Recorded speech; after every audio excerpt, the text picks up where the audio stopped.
welcome in, everybody. Happy Tuesday to you. Ben and Woods, 97.3, The Fan. Let's get our heads right on a Tuesday. 4 long games into an arduous baseball season. And you're really feeling the grind already. At least I am. Holy crap, you forget what a grind. Well, and how exhausting people are. And I mean exhausting. Exhaustingly negative after 4 games. Oh, my, I've never seen anything like it. But we'll talk about it, certainly. Ben will read some mean tweets and whatnot. I'm Woodsy. Paul Reindel's our executive producer. Good morning, Paulie. Hey, how are you? Doing great, pal. Benjamin Higgins, friendly neighborhood sports anchor. How are you, sir? I am in the pink. In the pink. Well, literally. say that. Congratulations. Maybe salmon. 2 in the pink? Just 2 arms in there? Got it. Salmon, maybe. I don't know. What would you call this color that I'm wearing today? It's not. Pink. I don't usually wear this shirt, but I thought mix it up today. Why'd you with think that? something different? Why'd you think that? Just well, felt like it? Part of it is that today at work, I am doing something different. I am training today rather than doing my normal shift at Channel 10. Training whom? You're the No, I'm trainee? getting trained. Oh. I'm the trainee. I will be working with Emily Coffey, our digital MMJ, on how to put together vertical video stories that are better for Instagram, YouTube, social media type things. So you don't actually have to work today. You just have to go to training? Well, no, I'm going and doing a story. Actually, we're going, I don't want to give it away. We're going to go to Petco Park and do a behind the scenes type story, which I think is going to be fun. We'll see how it goes, but I don't usually put together I usually put together more normal sportscaster type stories on teams. This is going to be a little different for me, kind of trying to expand my horizons a little bit. Everyone's trying to branch out. This is a good thing. New world order. Yeah, Paul. Yeah, I mean, we're going to get you the Ben and Woods Instagram account information. Then you can start posting stuff there too once you got it all buttoned down. If I train well, I should be better at it than I was. Paulie has gotten, you're fairly self-trained and are very good at managing our social accounts and doing a lot of that stuff that being 50, we've just kind of missed a little bit of the train on some of the advanced techniques of I'm 35 and I feel like I missed a bunch of it too. Creating like compelling vertical videos for online. So that's what I am doing today. I do not like training. God, I do not like training. It's different.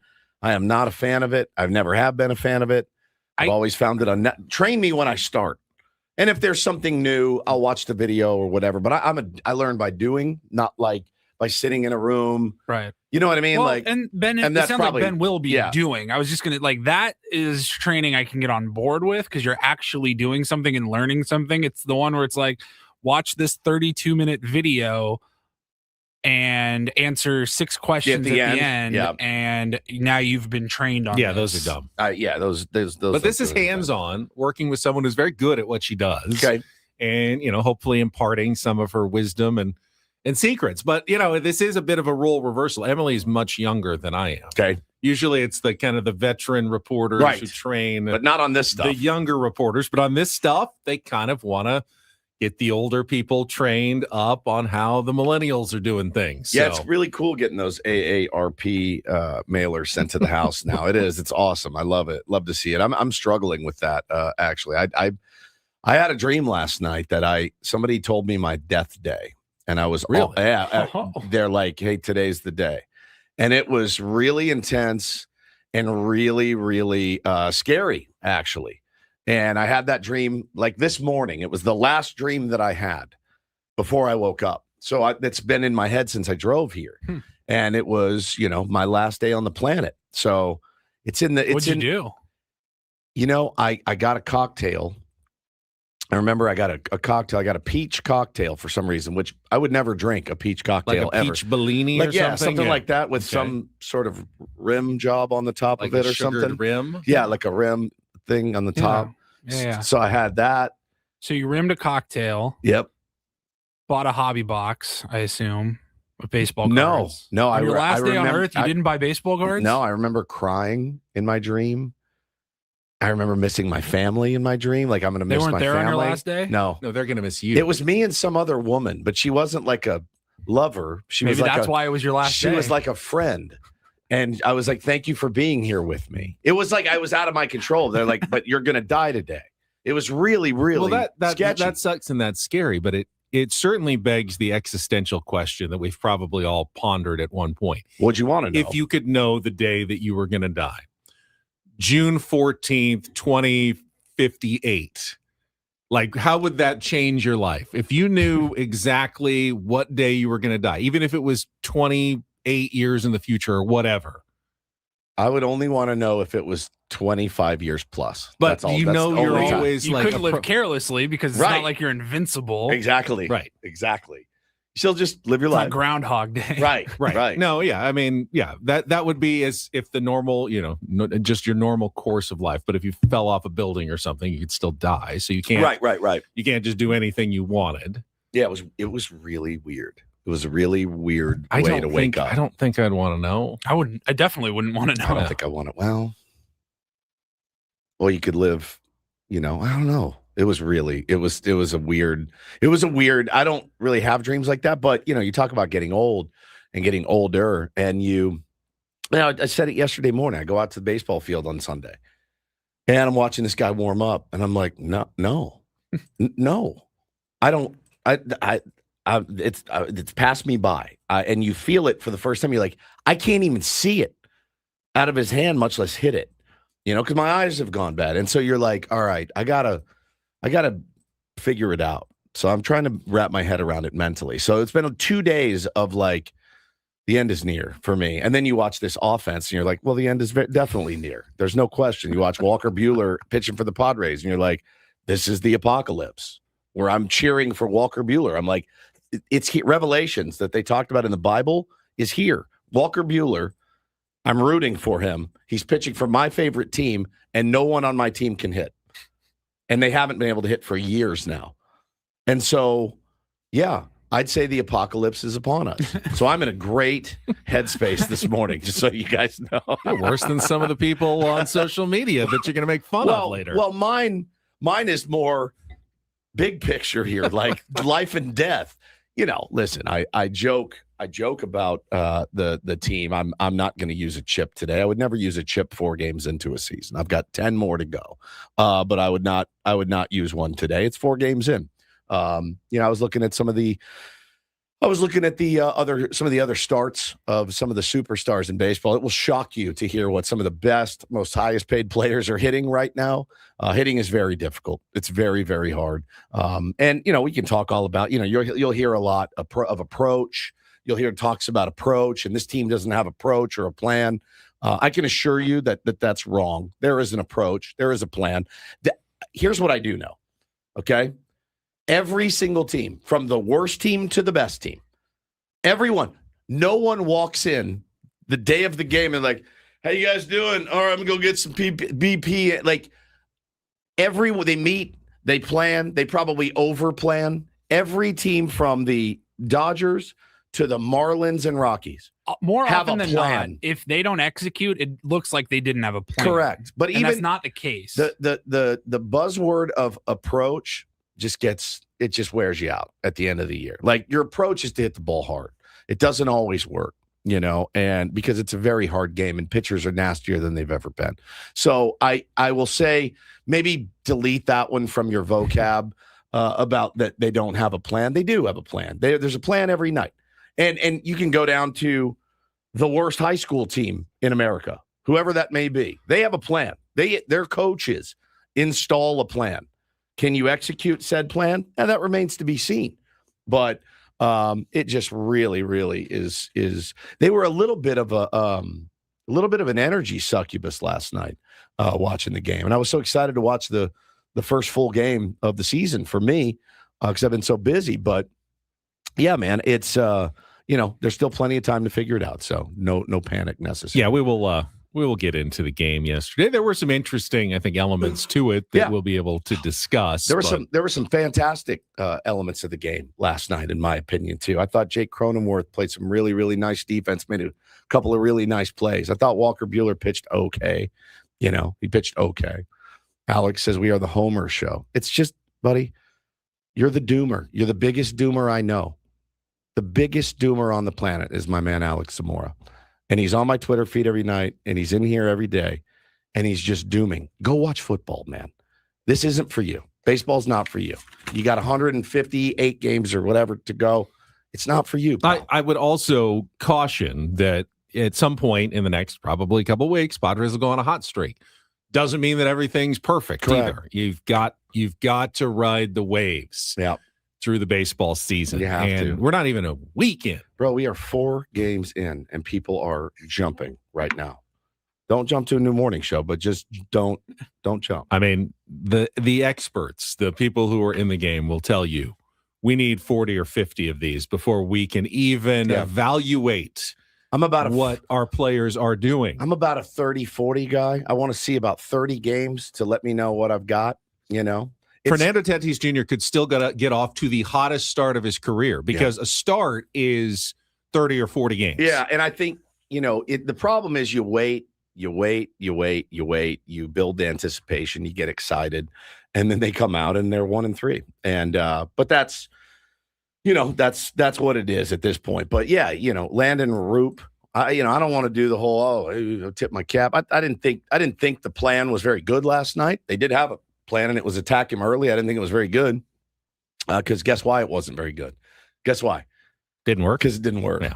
Had they pieced, sat on his changeup, had they spit on his changeup, had they attacked the sinker or whatever and gotten 7 hits in the first 2 innings, we would have said Steven Souza Jr. is brilliant. Installed a great game plan tonight. Yep. And that's the nature of this game, at every level. So then you can have a patient game plan, try to wait it out, and now you're 0-2 every time. And then you're behind in the count a bunch, and you go, well, that was a dumb game plan. You do have to change it up and tailor your game plan. They did get caught off guard. Now we're talking about the baseball game too early. We are. Get caught up in the trap of foreplay where you end up jumping in and discussing a baseball game because we're spun out. Thank you, Paulie. We needed that, actually. A little bit. On track. I'm spun out about my death dream. Don't get me wrong. Ooh, this is a good one. What is the best sound in the world to you? Like, what is your favorite sound? Hello, darkness, my old friend. The sound of silence is my absolute favorite sound, Paulie. I think my favorite, and this goes back to childhood, when my grandparents would come down and they would stay in a condo in Solana Beach, right on the cliffs above the ocean, and I'd go spend the night, and I would leave the screen open. I could hear the waves crashing all night long, just in the distance. That sound, that constant white noise of the ocean sound is, I think, one of my favorite sounds in the world. I was going to say an ocean as well. Yeah. However, I think I have a sound machine in my room. I can't put it on ocean waves. I love the sound. If I'm, I rarely sleep next to the ocean, if ever, but if I did, that would be soothing to me. But my sound machine, ocean waves, I'm like, no, I need the steady white noise. I lay in bed at night. I'm like, that's not right. It's so funny. Very weird. That's good. I think, if you think about the sound that makes me the happiest, there's calming sounds, but there's also happy sounds. Sure.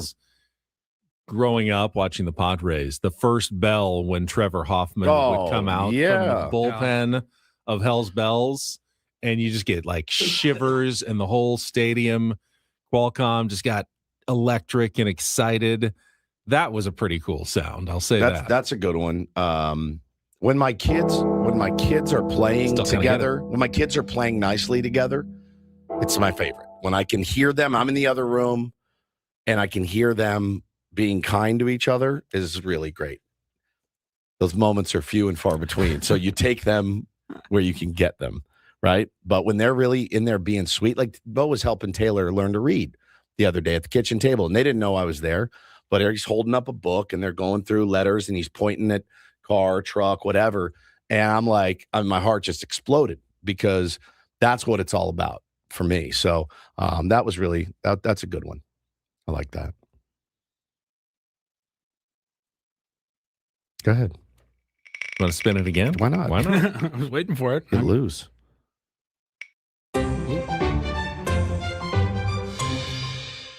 Question asks, what purchase improved your life more than you expected? Ooh. Purchase. Like something you bought your life to enhance your life, and it went above and beyond. This watch has been really great for me. That's a good one. Really, really great. I never for me. really thought I needed like a digital, like an Apple smartwatch. I got it's a Garmin, and I don't track my sleep anymore thanks to my pal Ben. But it's waterproof. My wife, I told her what I was going to spend on it. She said it's too much. I said, please let me get it, and she said, fine, get it. And I can swim in it. Like when we go to Hawaii, I wear it the whole time. Swim in the ocean with it. It tracks my steps, my heart. I look down to check my heart rate a lot because I do get worked up from time to time. And I think it's been the best money I've spent. It's been so durable. It's been fantastic. I've had it for 3 years. It's been great. I spent it's Garmin Sapphire, solar powered, and I was like, I like this. So I bought one, and it's been great. And it lasts forever. I can wear it for 5 days before I have to charge it. Nice. I didn't buy it myself, but I resisted for a long time, feeling like it was excessive. But you bought me the my rangefinder, for my golf game, elite, and it is actually it's elite to know exactly the distance you are away from. Enough of this every single pin. Getting out some card. Yeah. Well, this sewer says 125. So walk into a sprinkler and then stepping it off. There's the 150 mark. Okay, I have 7 steps. I'm walking 143. Now it's just whoop, boom. That sign says that porta potty's 169, so we're about 182. I do like that one. That was a good purchase for me. Thank elite, you. And it keeps the game moving. It keeps the game moving. They should let pros use these things. I mean, keep the thing moving. Nobody needs to stare this thing down. The guy gets that big old pad out, flips it, starts opening, doing yardage mark, and he. All right, if we take away 36, 107 to the middle. And yeah, dude, I'm telling you, like those things are the best. They're the best. All right, we can take a break. We'll get back into it and get into some Padres talk. Yeah, let's get into it. Paulie, did you have a purchase that you? Oh yeah, what's your purchase that I'm trying to think of like improved your life? I'm trying to think of like one significant purchase. I can't think of it. Nothing's coming to mind. I know my wife pretty much has changed everything about my life. Like I was always the cheapo guy that was going to just buy whatever you need to get by. She's like, treat yourself, buy the nicer jacket or whatever. Instead of the $20 whatever, buy the $80 whatever. You deserve it. So that's been like an overall improvement. I was skeptical of the air fryer when everyone said, oh, you need to get an air fryer, but they are actually pretty nice to have. They are. I don't know that I'd say they go above and beyond. I don't know. Yeah, I mean, my expectations were a little low. Like, come on, air. You can't fry something in air, but it does like reheat things, make them crispy again, and I do enjoy that. We bought a new blender not too long ago that is so good, except it's the loudest machine I've ever used, and like I'm like, we are waking up the entire neighborhood by making a smoothie right now. But the worst part is it works really, really well. And if you let it run really loud for that minute and 25 seconds or whatever it is, you're good. You're like, it will be the most perfectly blended Everything's smoothie. Blended. And you're just like, I have to like get in my car and drive down the street because it's so loud. That's the worst. But I'm like, babe, if I stop it early, it's going to be all chunky or something. I'm like, it's going to be perfect. And what are you smoothing in there? We do like fruit smoothies. Smoothies. Okay. Yeah. All right. You don't want a bunch of chunks. Fruit smoothies. No. Got to be smooth. It's right there in the name. In the name, literally. Yeah, smoothie. All right, go to break. All right, we're going to go to break. We will come back. We will set the menu. It is Tuesday, and you know what that means. Jesse Agler, Incorporator Tuesday. Jesse is scoffing. We will get at your negativity. We will get to our crap up of the Padres game last night, what happened in the 9th inning as well, all coming up. Good morning. Already through foreplay and 2 topic wheel spins with Ben and Woods on San Diego's #1 sports station, live from the Bill House Studios. We know how on 97.3 The Fan.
Here, I'll show you a little. Just a little. Please don't. Just a little bit. What hurts on you? Nothing at all. A little bit. Not that now. So let's say whatever you're about to touch is the only thing. Let's say it's gonna hurt. Right? All right, yeah. Okay. Pretend your knee hurts. Pretend your knee. It's going to in a second. Right here. Oh,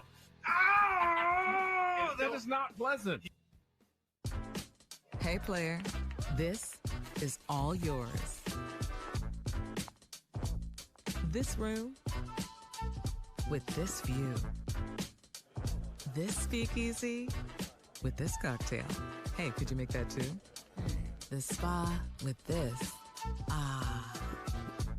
And this pool on this roof. This is all for you. The all-new Hamul Casino Resort, now open.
Here, I'll show you a little. Just a little. Please don't. Just a little bit. What hurts on you? Nothing at all. A little bit. Not that now. So let's say whatever you're about to touch is the only thing. Let's say it's gonna hurt. Right? All right, yeah. Okay. Pretend your knee hurts. Pretend your knee. It's going to in a second. Right here. That is not pleasant. Hey, player, this is all yours. By David P. Shapiro, criminal defense attorneys helping good people regain control of their future when charged with a crime since 2010. Visit davidpshapirolaw.com. Before we set the menu, I want to address one comment here in our YouTube stream. RJaggy619 says, are you guys saying don't critique the guys? Hitters look kind of bad, not adjusting, faulty approach. Not at all. We will absolutely critique. We will critique today. There are things we didn't like, things we did like. What I am at least trying to say is 4 games into the season, 14 games into the season, don't make any bold proclamations about your baseball club or baseball players. The Padres are bad. The Padres are good. Looks like it's going to be a tough year for Manny Machado. Looks like it's going to be a good year for Randy Vasquez. I was very encouraged by Randy Vasquez's start. Doesn't mean he's going to have a great year. Just because Manny Machado, tapped out 3 times doesn't mean he's going to not hit 29 home runs like he usually does. Exit below of 1. Yeah, each individual game we can critique, we can praise, we can, pick apart a game as a game. And you put them all together, 162 of them, you will have a season. But at this point, individual performances don't amount to any conclusions that you can draw. So I'm actually trying to do everybody a bit of a favor and recommending you don't say something today that's going to make you look foolish tomorrow, because Manny tonight could go 3 for 4 with a home run and 2 doubles. You guys are the voice of San Diego. Thank you. 5. And it also doesn't mean anything tonight either, just like it doesn't mean a ton that he didn't get a hit last night and didn't make good contact against Landon Roop. That's what I'm saying. It's not that you can't critique. You should critique. I mean, that's why we watch the game, so we can have opinions on what we see and evaluate each game on an individual basis. And then in a month or so, we can start making some decisions. Like, I just don't think Luis Campusano is ever going to hit on the big league level.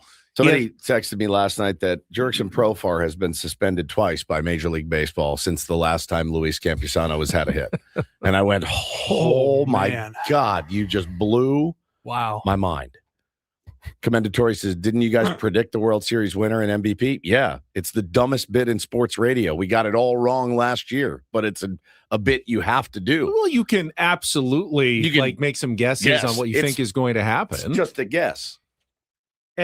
But you also shouldn't change your guesses wildly after 4 games. Right. I picked Aaron Judge.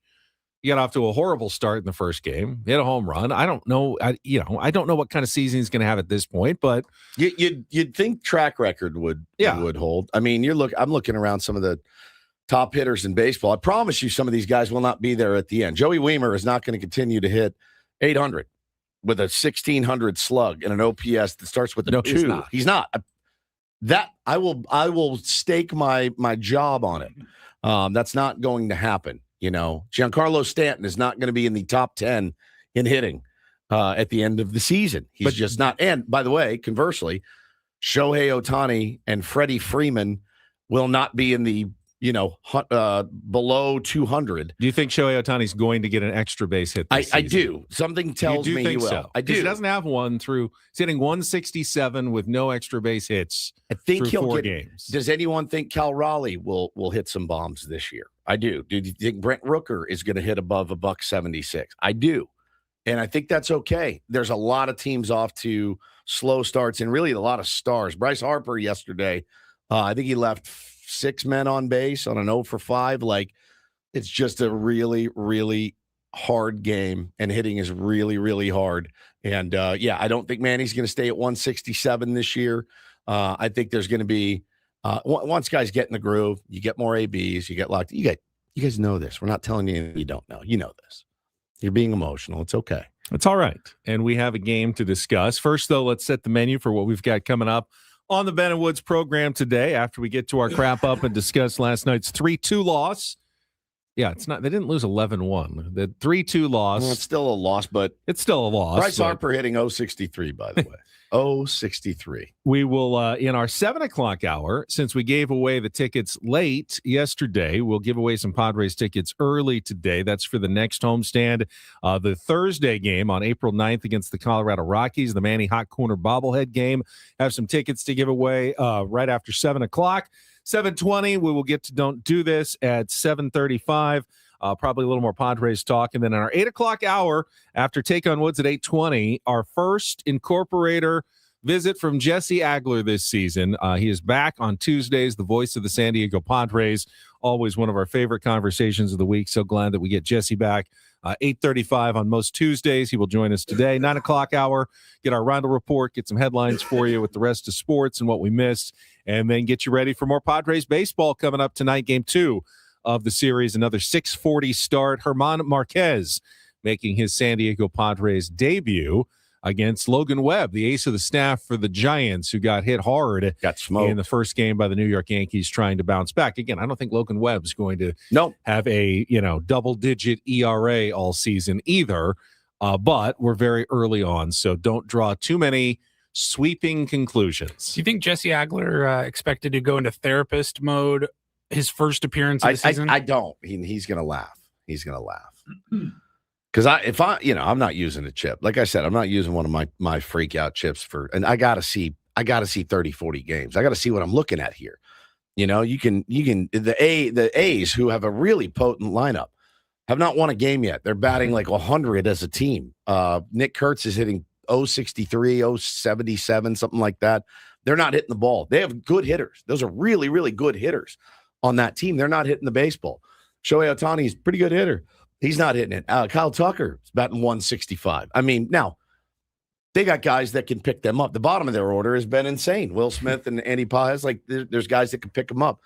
Nobody has really, really gotten going yet here in San Diego, which, again, Janine makes Ramon Laureano is hitting well. Yeah, he K'd twice last night, too. I mean, listen, you see a lot of, throw him up in the leadoff. Maybe, right? But until it starts clicking, it's going to be a while.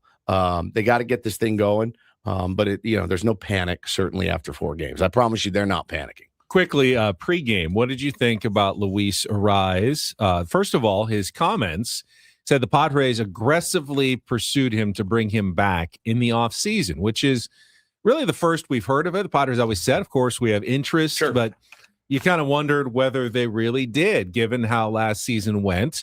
But Arraez said no. They tried many times, called many times, trying to work out a deal to bring him back. But he kind of insisted that he wanted to play second base, and the Giants were really the only team giving him that opportunity, which is why he signed the 1-year, $12 million deal to go to San Francisco rather than a multi-year deal somewhere else. Do you have any regrets early on that one? The Padres wanted Arraez back, were unable to get it done because they wouldn't give him second base. No, I don't. I have no regrets. I don't either. Zero. I think Jake Cronenworth's a better option for the Padres at second base with his on-base skills. We saw the defense last night, and how good he can be out there. Really solid, not just on that spectacular play, but the early double play that he turned.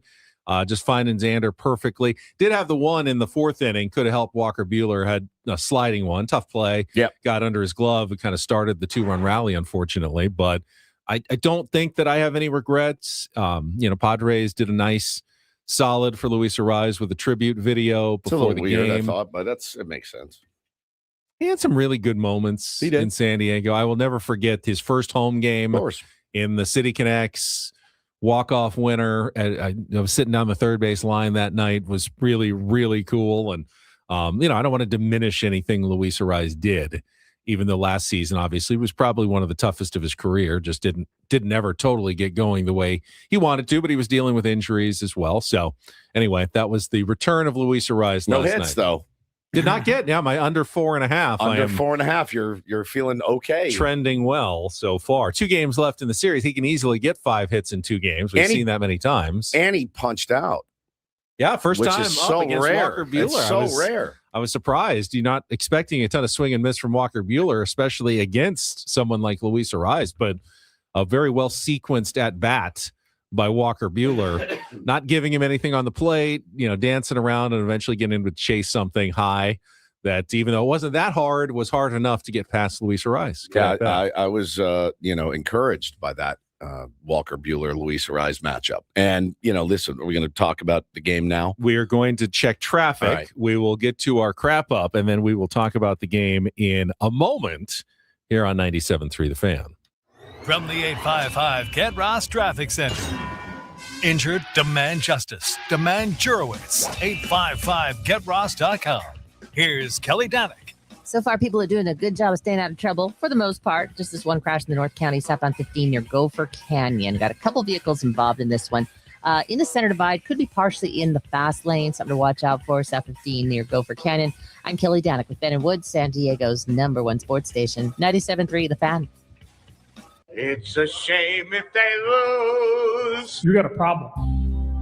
How did things play out in yesterday's game? Supremely stupid. It's time for the Padres Crap Up with Ben and Woods. Brought to you by Hamul Casino Resort. Hey, player, here's something to cheer you up. The rooftop pool's open, day passes are available, and the spa is calling your name. Hamul Casino Resort, the player's place. We'll give it 16 minutes of salt, and then we'll, get back on the pump and figure it out. 1-2 pitch. Hit in the air, deep to left field. Laureano is back, and the first home run of the season for the Giants belongs to Harrison Bader. It gives them their first lead of 2026. A solo shot to begin the third inning. It's 1-0. 1-0 pitch is flared into shallow left field. Laureano's charging. Chapman's on his way home, and Ramon will not have a play. Just kind of walks it back towards the infield as Chapman comes in to score. RBI single, Patrick Bailey, his first hit of the year, and the Giants lead it 2-0. 2-1 to Schmidt, and a hard hit grounder up the middle. Bogarts can't get there. It's into center field. Lee is racing home. He will score. The throw goes to third, not in time. Back-to-back RBI singles by Bailey, now Schmidt. It's 3-0. First pitch swinging, pops it up. Bogarts back onto the outfield grass, now onto the infield dirt once again. He's there, makes the catch, and 6 up, 6 down for Ron Marinaccio. Pitch 7 about to be delivered. Walker deals. And that's hit in the air deep to right field. Lee is back at the wall. This one, gonna go! 2-run homer, Jackson Merrill.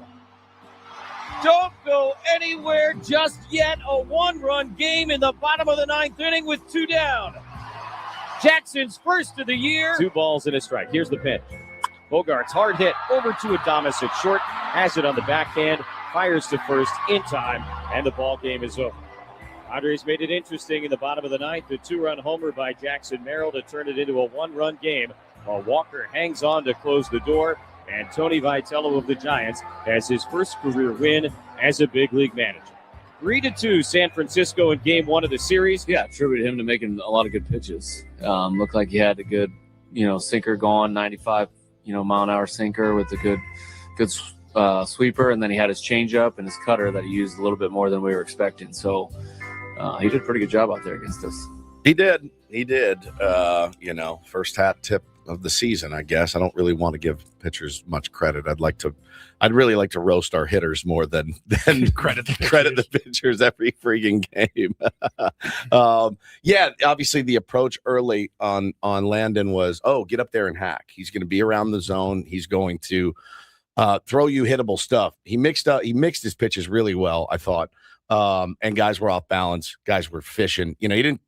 We were texting back and forth, and Ben's like, we haven't missed any hangers or meatballs. I go, yeah, but we're swinging it way too much stuff out of the zone. So, different kind of, I thought Manny missed a hanger. Manny missed a lot last night.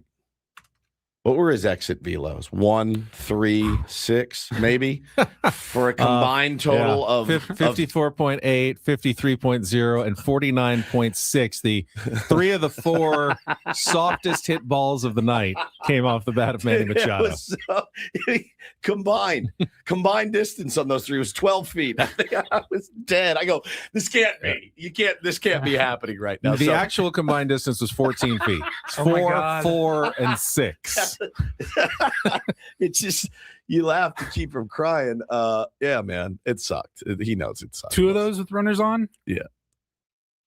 Yeah, Toddy was the only one on base. It's funny because a lot of times when you make that bad of contact, it's just a foul ball and you move on. Right? Yeah, you move on. But unfortunately, all three fair. of He's them like, just dribble fair as opposed to foul, which they do, 80-90% of the time. When you make that swing, it just dribbles off to the side and you just get back in there and you take another swing and for some reason those balls just stayed fair right in front of the plate. I remember one slider that was flipped up there that Manny took. I think it was an 0-0 pitch, and I was like, that's usually one. When he's locked in, that ball is gone. So, yeah, man. Like I said, Tatis the only player on base twice last night with a walk and a hit. Scorched a ball in his first AB right at Jung Ho Lee. So the swings were better. People talking about the challenge or lack thereof in the ninth inning. I think that's a very valid criticism / concern. And it's my understanding no one asked Craig Stammen about this. I did last not night. see anyone get a comment. Let's for anyone who missed it or didn't stay up for the end of the game. Padres down 3-0. Had nothing going offensively really all game. Yeah. Barely, I think, one runner in scoring position. Yep. But Jake leads off the ninth with a walk. So you need one more guy on base. This is a relief pitcher, by the way, with staggering splits when it's a save opportunity versus just middle relief. Yeah, middle relief. He showed his numbers. Ryan Walker. He had a 7 ERA. And he's missing badly against Jake. And he falls behind 2-1 against Fernando Tatis Jr. Remember, you need one more runner on to get the tying run to the plate. Yep. The 2-1 pitch hangs up high, and Fernando Tatis Jr. kind of steps back, like when the umpire goes strike, he kind of steps back in surprise, like, I didn't think that was a strike, but he didn't challenge it, even though the Padres had one challenge remaining. The replay show it was about an inch or two above the zone. Now, if not, then when? Then when? The idea is you save your challenges early so you can be aggressive late in a situation that may change the game. And as it turned out, now we don't know how that at-bat would have finished. He ended up striking out. It was 2-2 instead of 3-1. Yeah. Could have walked, and then Jackson Merrill's home run would have been a 3-run shot to tie the game rather than a 2-run home run. You have no idea if that's how it was going to play out or not. Could have hit a 3-1 slider into the ground for a double play. I have no idea how it was going to play out. But I do think the proper thing to do would have been to challenge there. And you wonder why, and maybe someone will ask him before the game today, why he didn't challenge in that situation when he clearly seemed a little bit surprised that it was called for a strike. And it was he's the only one that can challenge that, right? He is. Yeah, there's no one else other than the batter on offensively. So it's got to be him. Now, they need to remind guys like in the ninth inning, hey, if it's close, we got one. You can use it. I would think that reminder is going on in the 8th and 9th inning. You've seen teams get, and including the Padres, get more aggressive on challenges late in the game, whether he just maybe thought it was too close and didn't want to burn it there, or whether he just kind of in the moment forgot. It takes a while to instill habits, and we're 4 games into the ABS era. Yeah, but you'd think that would be one that is like you've been waiting for a decade. That's one where you're like, you probably like have to talk yourself down from challenging, right? All the time. I also remember that in one of the last spring training games when the Padres, I believe, were trying to play it like a regular season game, and Fernando challenged early, was wrong, and they lost both of their challenges. My guess is he got scolded a little bit, like, hey, we can't be losing our last challenge like that. And maybe it made him a little gun shy, even when he wasn't supposed to be gun shy late in the game. A lot of factors that go into that. Andrew Bailey is a factor in that as well. One of the best back there at presenting. But clearly it should have been challenged. Yeah, if you don't, what are you saving it for? That's such an integral, such an important part of the game right there. That is a pivotal moment. So him not challenging it, I don't know. Fernando, we're 4 games in, and like I said, scorched the ball in the first, got another knock, was on base with a walk too, and he's getting dragged by the fan base summarily. Again, and he doesn't do himself that many favors. He's also sometimes hit some hard outs. Padres, I don't know that you want to hear it when they're 1-3. They haven't gotten particularly lucky. They certainly haven't gotten as lucky on like softly hit balls as the other team. Craig Stammen said it last night. If you want to have the sound for him, he said, we've not had a lot of batted ball luck so far in the first 4 games of the season. No, we've the hit Giants balls, did early. We've hit balls hard that have found gloves. Other teams have hit soft ones, like Patrick Bailey's looper that on 2 outs against Walker Buehler was a very softly hit ball that fell in front of Ramon Laureano. The one the other day when Xander was shaded up the middle. Yeah, the ground ball. There's certainly been Why is that always viewed as such a discredit to the hitters, though? Because sometimes it gets the job done. Yeah. Sometimes you're in a defensive mode and you're just trying to get bat on ball and you're not trying to drive one into the gap. And if it's a blooper right over the third baseman's head and you're on first base, you're not mad about it. Why do we talk about it like it's like a backhanded compliment? But Stammen also said, but that yesterday's game was probably our worst offensively. There were some at-bats that were good that we didn't have good results. There were also some at-bats he didn't like last night. And there were definitely more of those than in the first 3 games against the Tigers, at-bats that just weren't quality at-bats by the Padres last night. And as far as Toddy goes,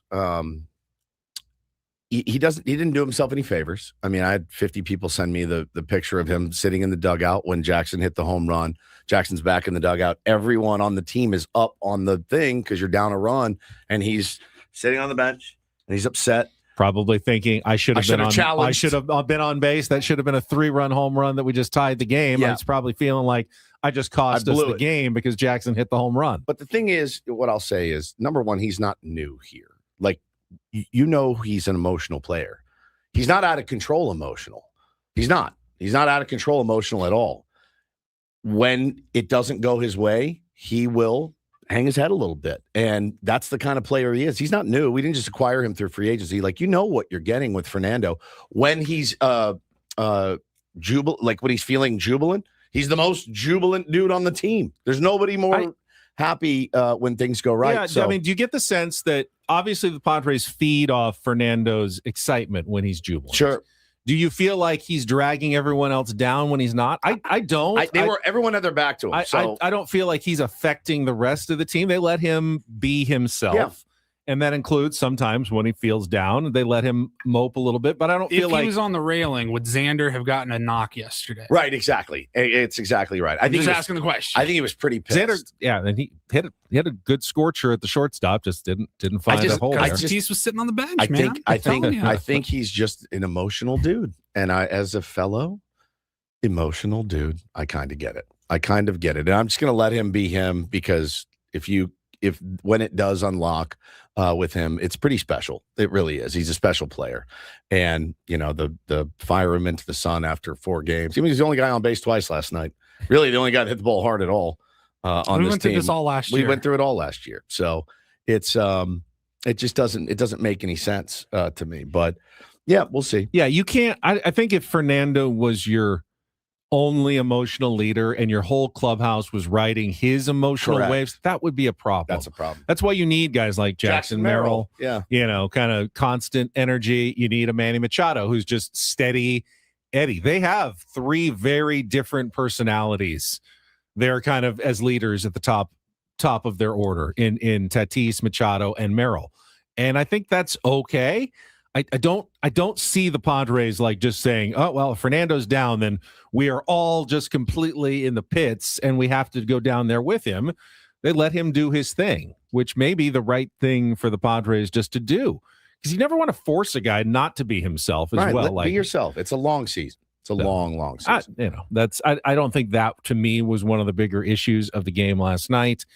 I do want to talk about Walker Buehler's performance. Got to talk about the bullpen again as well. Outstanding for the San Diego Padres. That really was, in many ways, what I expected to be the formula for victory from the bottom of the rotation. Yeah. From Buehler and Marquez. That was it. I'm not going 7 innings, 1 run. You're going 4 or 5 innings, 2 or 3 runs, and then hand it to the bullpen who's going to shut it down, lock it down, either hold a lead or hold a slight deficit. You score a couple runs, you win the game. They're just not scoring. They're not scoring. Yep. That's the absolute critical element. It's not on the pitching staff right now. It's on the offense. They're averaging 2 1/4 runs per game through the first 4 games of the season. That's not going to get you many wins at all in Major League Baseball. You got to be averaging 4.5, 5 runs a game if you're going to win some baseball games. That what was our number last year? We scored 4 runs. We were like unbeatable.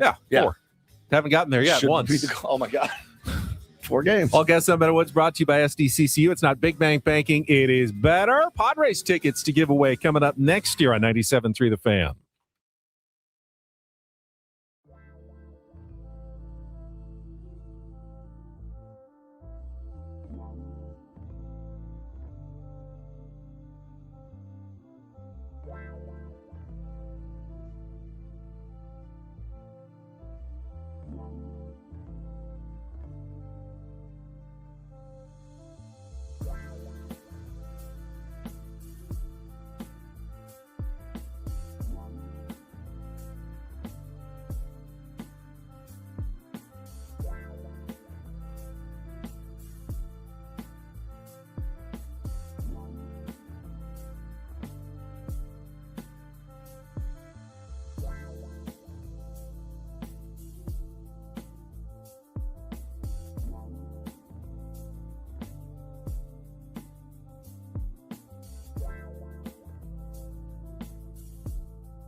What did we all see from Walker Buehler last night in his Padres debut? I thought he was very efficient. What do you have? 10 pitch inning. It was fantastic early. And then I thought, left the ball up to Harrison Bader, who put a good swing on it. And then I thought he did get a little unlucky. Some BABIP worked against him. But yeah, I mean, look, he didn't blow me away. But he kept you right in the ball game, and he kept you right there. The bullpen came in and shut it down, like 3 runs, 4 innings. All right. I thought Craig Stammen nailed it when he was asked about it after the game yesterday. It's a short clip. I'll play it right here for you. Yeah, started off pretty good. Looked pretty sharp. Just gave up that home run to Bader on the hanging curveball, and then the 4th inning, got 2 outs, and then a couple CNI singles. Kind of did him in there, but, overall solid, not spectacular. Yeah, I like that. Solid, not spectacular. I couldn't have said it better. Yeah, Solid, that's exactly right. fine. I Not think, spectacular. As I've been warning, I've been drawing massive conclusions early in the season. I do feel fairly confident in this analysis of Walker Buehler. He is going to pitch well enough that he can win some games for the Padres, especially if they can score some runs for him. But ultimately, he is going to have to be pretty perfect. If he makes a mistake, his stuff is not good enough that he can get away with a mistake to just about anybody, as Harrison Bader showed.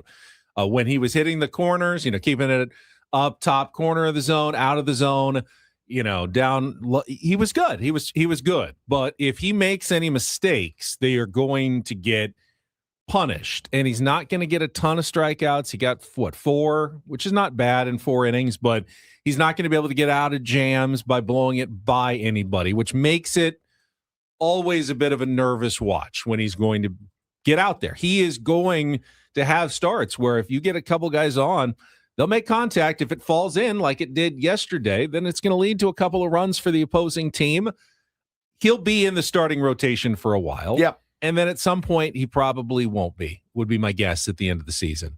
As long, if the Padres get Joe Musgrove, Griffin Canning, guys coming back later in the year, they may not need Walker Buehler all season long. But at this point, glad to have him. I think he gives the Padres a chance to go out and win some games, but you're going to have to score some runs for him. You can't expect to win 2-0 or 1-0 with Walker Buehler on the mound. You've got to score some runs, which is the case for most starting pitchers.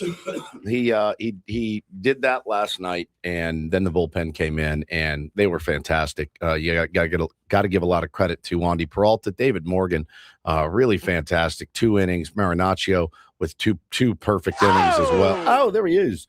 2 perfect innings yesterday from them. Those guys, 5 scoreless innings from your pen last night. Yeah, that does fall on the offense. You're like, man, those guys battled their ass off. They kept us right in this game. 3 runs is not insurmountable, nor should it be with the lineup and the money that is in said lineup. But yeah, there's some guys that got to get going. I think Gavin Sheets, who's somebody that we expected to get off to a hot start based on his spring training and based on just the great ABs, the quality of ABs he was putting together in spring training were fantastic.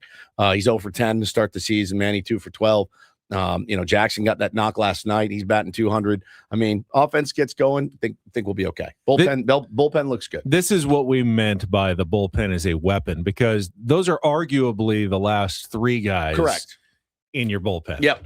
And they came in and shut it down. In most games when you're down 3-0 and you bring in your worst bullpen guys, the other team is supposed to pull away, and that's an 8-1 win, something like that. At least score a couple. In 5 innings. If the bottom guys in your bullpen give you a chance to win, now the Padres didn't, but that doesn't mean there won't be other games where if they do that, they will come back and rally to win against the other team's bullpen and late relievers.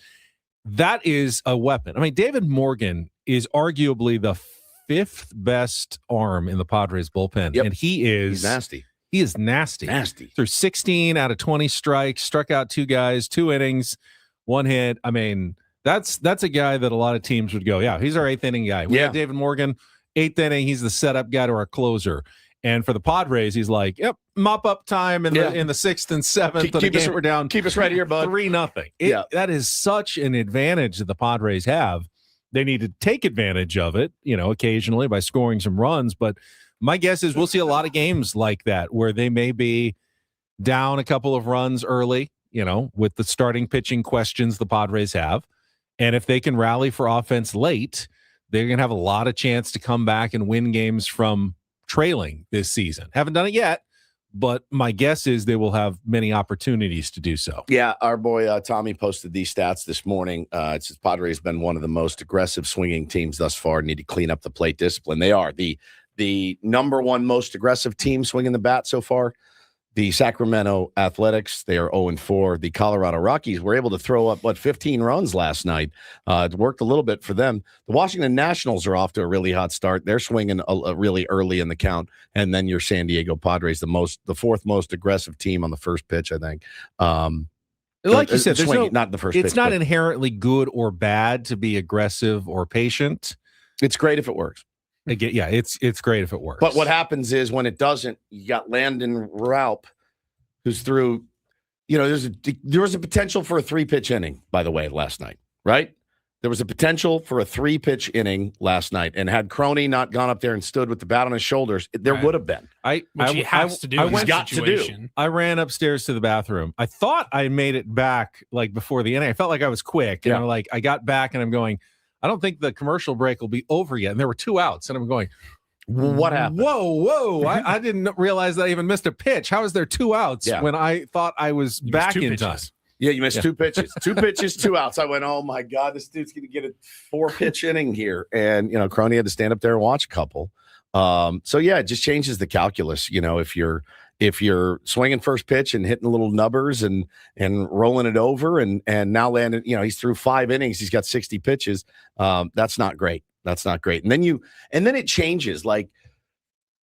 If you're Craig Stammen, you're Steven Souza Jr., you're Manny Machado, you're Jackson Merrill, you're Fernando Tatis, you're any of these guys. After last night's game, you come to the ballpark today and you go, all right, now I got Logan Webb, who throws nasty sinker, nasty changeup. What's my approach? Am I going to wait him out? Am I going to wait him out and I'm going to hit off Logan Webb 0-2 all night? That's not it. That's not it. This is why this game will make your hair fall out, because now you're guessing, and you're guessing on game 5 of what is our identity? What is our approach? Obviously, you go up there and try to punish mistakes. Logan Webb doesn't make a ton of them. So you better capitalize when you get them. Manny, if he hangs one like the one that Walker hung last night or whoever it was, ball's got to be punished. I know there's a lot of attention on Luis Campusano because he hasn't gotten a hit since 2024. Since we had a different president, I think that August 2024 was his last hit. Yeah. Now he spent most of last season in the minor leagues. Yeah. We get it, but that's not the guy that I'm actually. That's not why the Padres are off to a slow start. If you told me that Luis Campusano had 2 games behind the plate and hadn't gotten a hit, batting out of the 9 slot, I go, whatever. So what? So the one that surprised me a little bit, and probably is a reason why the Padres are 1-3 and not 2-2 or 3-1. I thought Gavin Sheets was going to get off to a really hot start. He was as locked in as anybody the last 2 weeks of spring training. And the Padres need Gavin Sheets to be a weapon against right-handed pitching. That's what he's there for, and he has yet to get a hit all season long. And he's played in every game, started 3 of the 4. You would think, I really expected Gavin Sheets. Yeah, I didn't think he was going to, dominate Tarek Skubal, but in the games against righties, I was thinking, all right, here's time for a home run, a couple extra base hits for Gavin Sheets. He's right in there in that spot in the order where he's around Bogarts, who's been getting, some hits. Laureano's getting hits behind him. If Gavin Sheets had gotten off to a decent start, Padres probably score 3 or 4 more runs in these games. Might be the difference between a victory or 2. Not sure what's going on, because he looked fantastic. Phenomenal spring. We talked to him. That's why you don't care about spring. He was locked in. He looked really, really good. And then he starts the season just completely off. Yeah, you got to have him, though. That's the one that surprised me. You got to run him back out there tonight against Logan Webb. No, you really don't have any alternative there but to keep running him out there. Castellanos, a little bit. It's been close. But a little bit disjointed so far. And Duhar, same thing. I mean, nobody's clicking right now. So you get this thing clicking. Remember, it's not how you start, it's how you finish. So let's stay the course. Try to figure it out. Give it, 30, 40 games, see what this team looks like. But no need to panic right now after 4. Yeah, don't expect any big changes in the lineup tonight other than Freddie Fermin probably back in. I was a little surprised Fermin didn't start last night after the day off. Yeah. But I would imagine they want him in the day game tomorrow with Pivetta on the mound because he started opening day, and Pivetta said in spring training likes throwing to Freddie Fermin, didn't he? It showed. Didn't show, but do you think Fermin starts both games, the next two, Probably. and then there's a day off on Thursday? Yeah. So I doubt we see Campy again until at least this weekend against the Boston Red Sox. Yep. That would be my guess. So, and Freddie's gotten a couple of hits. Sunday or something. Yeah. Yeah. Makes sense to me. That would make sense. Yep. Or Saturday, and then. I mean, I like getting guys in the lineup. I like to see, get guys engaged and keep them engaged. You have to do it. So I got no problem with it. I just want Campy to get off the schneid. No doubt. I think mentally at some point it becomes like just that weight, like you can't even just imagine. A dribbler that something, whatever, anything, a bleeder. Yeah, just something that just gets in would be, I think, a weight off of his back, off of his shoulders to get a hit. Bev says, can we compare the production the Padres have gotten from the DH spot and compare it to what we got from pitchers hitting? It's fairly similar at this point right now, Bev. So I still would rather see Gavin Sheets swing the bat than Walker Buehler. Any day of the week. And as you pointed out, Dodgers aren't getting anything from their DH spot. That's right. Well, except for they get a start on the mound tonight from their DH. So they have 9 strikeouts. that's a little 2 hits. Now, Gavin Sheets wants to toe the slab. If Herman Marquez gets in trouble and throw 6 shutout innings, I'll listen to your argument, but they will be getting a start from their designated hitter tonight. All right, Padres, just 2 more games before they head off on the road. But when they come back, it's Manny Machado bobblehead night, and we've got tickets to give away right now. If you want to call, 833-288-0973. Be the 4th caller right now, 833-288-0973. You can win a pair of tickets, Padres Rockies on April 9th, and bring home that limited edition Manny's Hot Corner bobblehead presented by McDonald's, available only to the first 40,000 fans. A display-worthy collectible featuring Machado at third base, a keepsake for all the faithful. Tickets are available at Padres.com/tickets. When we come back, we'll get to Don't Do This, including a update on Tiger Woods. And I thought a very poignant, heartfelt moment last night at the Kansas City Royals game that I want to get to as well. It's all coming up next with Ben Woods on San Diego's #1 sports station, 97.3 The Fan. First, though, no athlete gets to the highest level by himself. There's always a coach, always a strategy. Retirement shouldn't be any different. Trajan, they want to be your coach, trying to navigate market swings, inflation, and healthcare costs. Try to do that by yourself. It can be overwhelming, especially as things change so quickly. That is where Trajan Wealth comes in. TRAJANwealth.com. Their fiduciary advisors take the time to understand your goals, your risk tolerance, and your timeline for retirement. They're independent, so they're not locked into one product or one approach. They can tailor it to each individual swing, as it were. Everything customized. Trajan Wealth Local, offices at Liberty Station, Carlsbad, and Del Mar, and they work with people who want confidence, not constant worry. If you've got an old 401k or investments you haven't looked at in years, have them take a look at like they did for me. You can start by calling 619-367-0207. That's 619-367-0207, or take a few minutes online at TRAJANwealth.com. And when you're ready, again, go to TRAJANwealth.com. Trajan Wealth. Plan smarter, dream bigger. Advisory services through Trajan Wealth, LLC, SEC-registered investment advisor. Client paid advertisement. Additional disclosures at TrajanWealth.com.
Hey, player, this is all yours. This room with this view. This speakeasy with this cocktail. Hey, could you make that too? The spa with this. Ah. And this pool on this roof. This is all for you. The all-new Hamul Casino Resort, now open.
Hope you were listening to Kelly Danick's Traffic just a moment ago. Some news you can use. Didn't realize it, but since today is a California holiday, Farm Workers Day, she reminded everybody that they do not enforce parking meters, which is important because parking meters around Petco Park are $10 an hour on game days, they're free today. So if you get there early and want to find a spot on the street and go to the game tonight, you don't have to pay for parking. That's not a bad deal. You have to get there and find a street spot, but you're good to go on Farm Workers Day. That's like a do this. That is just a smart idea if you're planning your trip to the game tonight. It is time for Don't Do This. It is brought to you by Dixie Line Lumber and Home Centers, helping San Diego homeowners and contractors fix it, build it, enjoy it. And hopefully Robert enjoys those Padres tickets. He called in and won them during our break. Congratulations to Robert. All right, I'll start with a kind of silly story in the NBA. Anthony Edwards of the Minnesota Timberwolves had missed the past 6 games with an injury, but he was back last night. They introduced him, starting lineups, ready to go, and then all of a sudden go out for the opening tip. Where's Ant-Man? Not there. He's not there. What happened to him? He were in the starting lineup. Did he hurt himself? No, he just said nature called, and he had to go number 2 in the bathroom, and ended number 2 had to come in as a bench substitute later in the game. Good game off the bench for Anthony Edwards. Usually he's going to start, but 17 points, 23 minutes in his return as the Timberwolves beat the Dallas Mavericks 124-94. He literally said, I was taking an F. Is what he said. Come on, man. I love Anthony Edwards so much. He is good for a soundbite for sure. I got an update to the Tiger Woods story. More has now come out about his arrest affidavit, Ben. The DUI police report was released about 35 minutes ago. So Tiger Woods said that he glanced at his phone when the car ahead of him slowed down. They observed him, officers did, as lethargic, slow, and sweating profusely. And in his pocket, Benjamin, they did find 2 white pills. They were both hydrocodone, and his eyes were bloodshot, glassy, and extremely dilated. They did ask him, do you take prescription pills? And his quote was, I take a few. And yeah, there was another story that came out yesterday that, and again, sources say Tiger reluctant to hire driver, Tiger reluctant to. I was reading about that as well. He'll show up at events all by himself, driving himself, pulling in. He's got plenty of entourage that are there waiting for him, but he always or usually just shows up in his own car by himself. And they're saying, essentially, yeah, because you can get people to sign all the NDAs and things that you want. Ultimately, it's about an addict wanting to be in control and thinking, I've got this under control. A lot of control issues there with Tiger Woods. And it's very easy to say, hey, he's got enough money, just hire a driver. He'll find the car keys. He'll find, 100%. You know what I mean? Like, and he's like, I don't want this. I don't want somebody. And I think he should. I think it's going to save his life and other people's lives potentially around him. You want to talk about dodging 2 pretty serious bullets, man. There may not be a third. So please be careful. I saw some legal analysis yesterday as well that said because he refused the urinalysis, he's going to lose his license for a year automatically in Florida. But they said with good lawyers, it's going to be it's going to be a tough case for the DA to prosecute like fully, because it's going to come down to like testimony and jury, and you get a jury, you can just convince one person that maybe he was stumbling around because of his injuries, right, or he was sore or something. It's going to be harder to prove, so he may not face legal consequences other than losing his license. Right. But that's hopefully, a big one, as you said, it's for him, it's like you got to get to the root of this thing. And I think for him, a lot of the root of it is pain and the surgeries and the abuse that he's put his body through. But it can be done. It has been done before. And finding a way to manage it is going to be paramount to him. And if you can't manage it, please don't put other people in danger, right? Don't drag anybody down with you. That would be terrible. All right, finally, a little do this. DD mega do. And yesterday was opening day for the Kansas City Royals at Kaufman Stadium. They started on the road, but facing the Minnesota Twins. By the way, new dimensions at Kaufman Stadium. Did you see they've brought the fences in a little bit? They did. Always one of the more pitcher-friendly ballparks in the American League. Like at Petco Park many years ago, they decided it's a little too pitcher-friendly. Let's give our hitters a chance. So they have cut off some of the deep corners out by the fountains and pulled in the fences a little bit. We'll see. It didn't have a huge impact yesterday as it was just a 3-1 game. But what qualifies as the do this is the pregame ceremonies. They had Terrence Gore's family come out to be honored. Terrence Gore, who of course passed away this offseason at the age of 34 in a surgery, complications from surgery, like a healthy 34-year-old.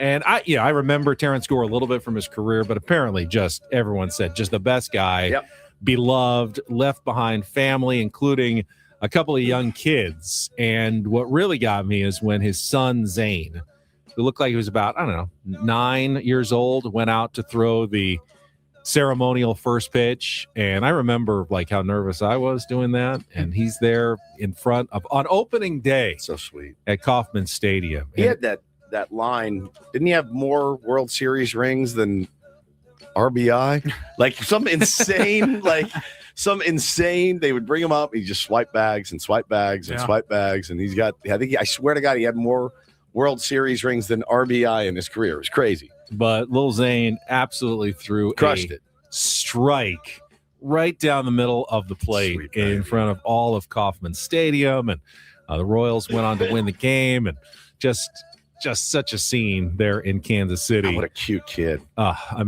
couple of cute kids. But, got the video going on our stream. He walks out there by himself. Yep.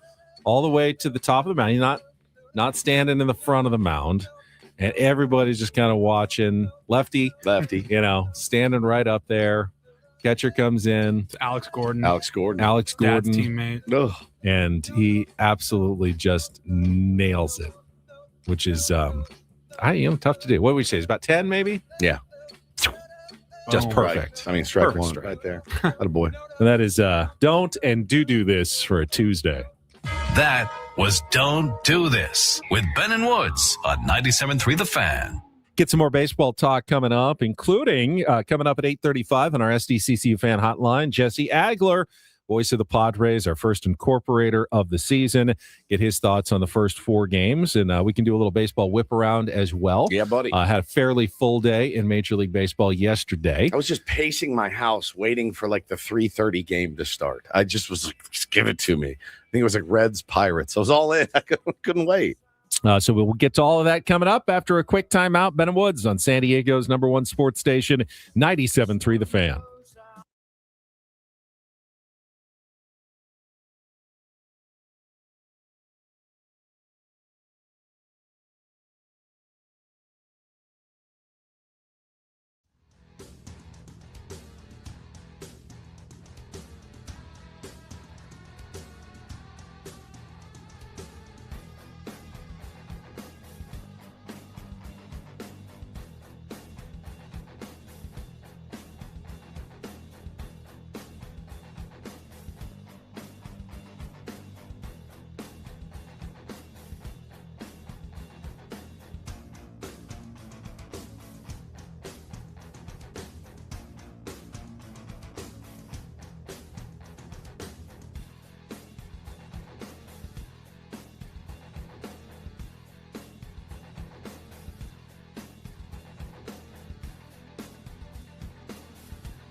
He just, here, I'll show you a little.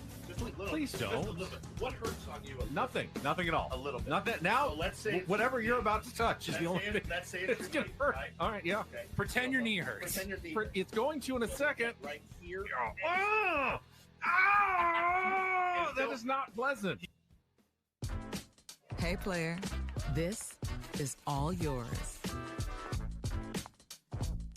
This room with this view. This speakeasy with this cocktail. Hey, could you make that too? The spa with this. Ah. And this pool on this roof. This is all for you. The all-new Hamul Casino Resort, now open.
Got to ask you, Woods. Yes. Do you have any Cooper Pratt baseball cards in that growing collection of yours? Come on, oh, look at that smile. That. I texted Paulie yesterday. I go, hey, go to your stack and look for some Cooper Pratts.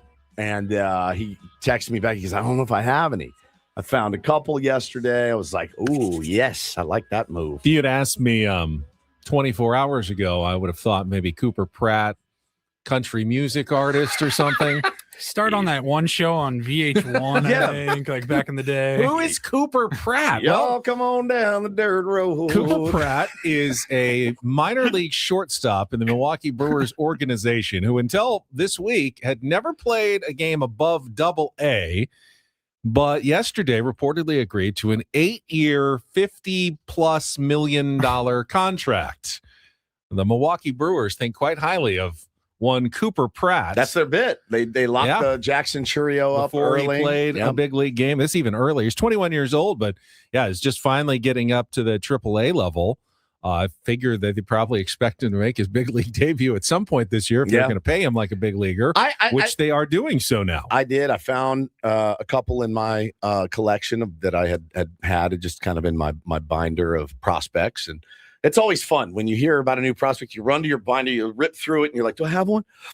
And imagine my jubilation when I had one yesterday. I texted Paulie immediately, and I was very happy about that.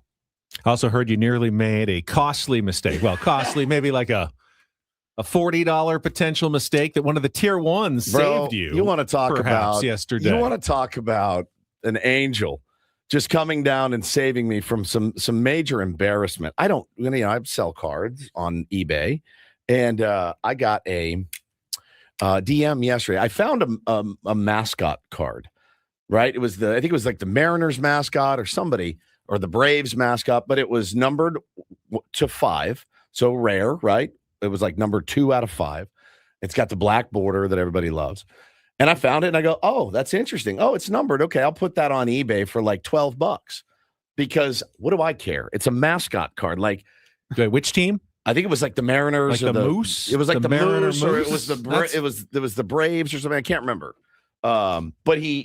So I put it up there. I don't think Chief Nakahoma is allowed to be there anymore. I don't know who their mascot is. They have some horse or teddy bear or something. I don't know.